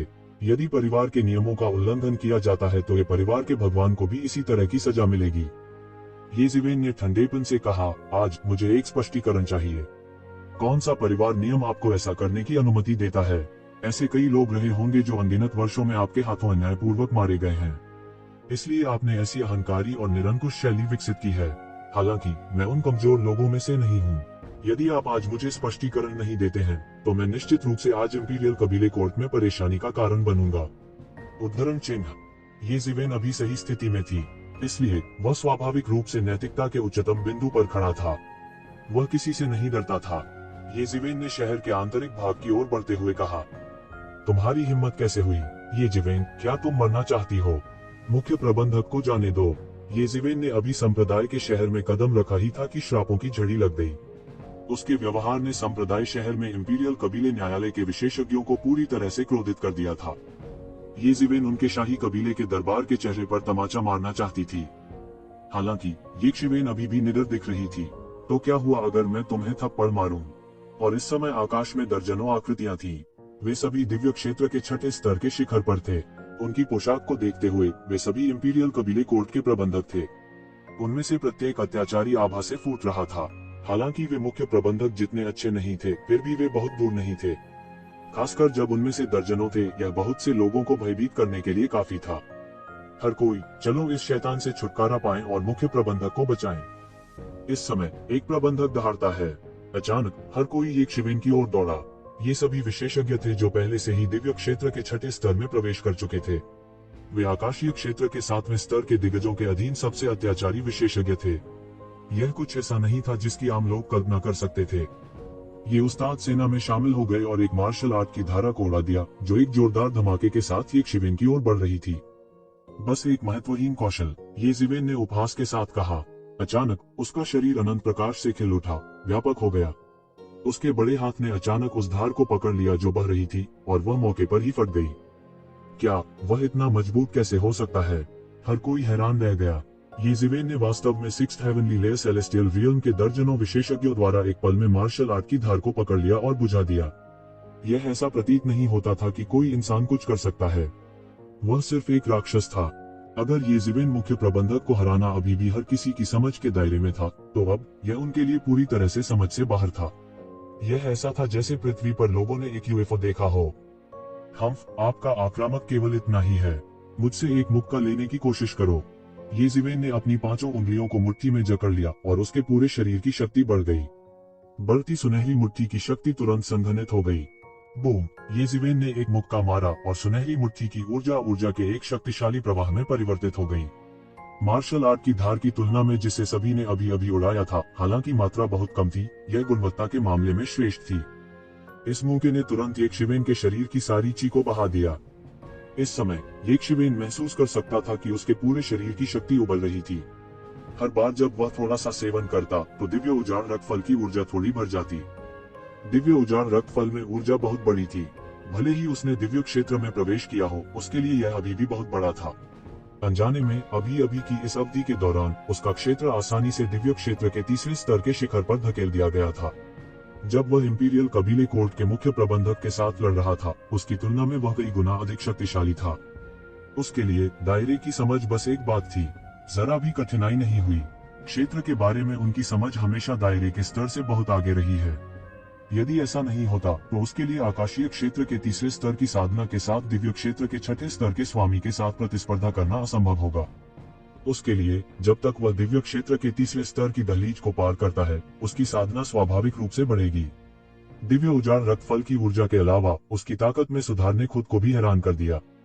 येज़ेवेन ने जिस सुनहरी मुट्ठी की ऊर्जा का विस्फोट किया, उसने शून्य को चकनाचूर कर दिया और शून्य में इंपीरियल कबीले कोर्ट के कई स्टूबर्स की ओर विस्फोट कर दिया।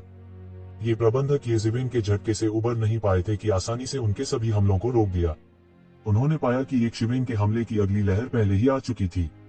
वे बेहद चौंक गए और तुरंत विरोध करने की कोशिश की, लेकिन येज़ेवेन की मुट्ठी की ऊर्जा इतनी बड़ी थी कि उसने एक पल में उनके सभी बचावों को लगभग तोड़ दिया। उनके पास इसका विरोध करने का कोई तरीका नहीं था। विशाल मुट्ठी बल ने सीधे उनके शरीर पर बमबारी की। टकराना, टकराना, टकराना। वे एक के बाद एक उखड़ गए और मौके पर ही पकौड़ी की तरह जमीन पर गिर पड़े। एक के बाद एक उन्होंने जमीन में एक बड़ा गड्ढा कर दिया।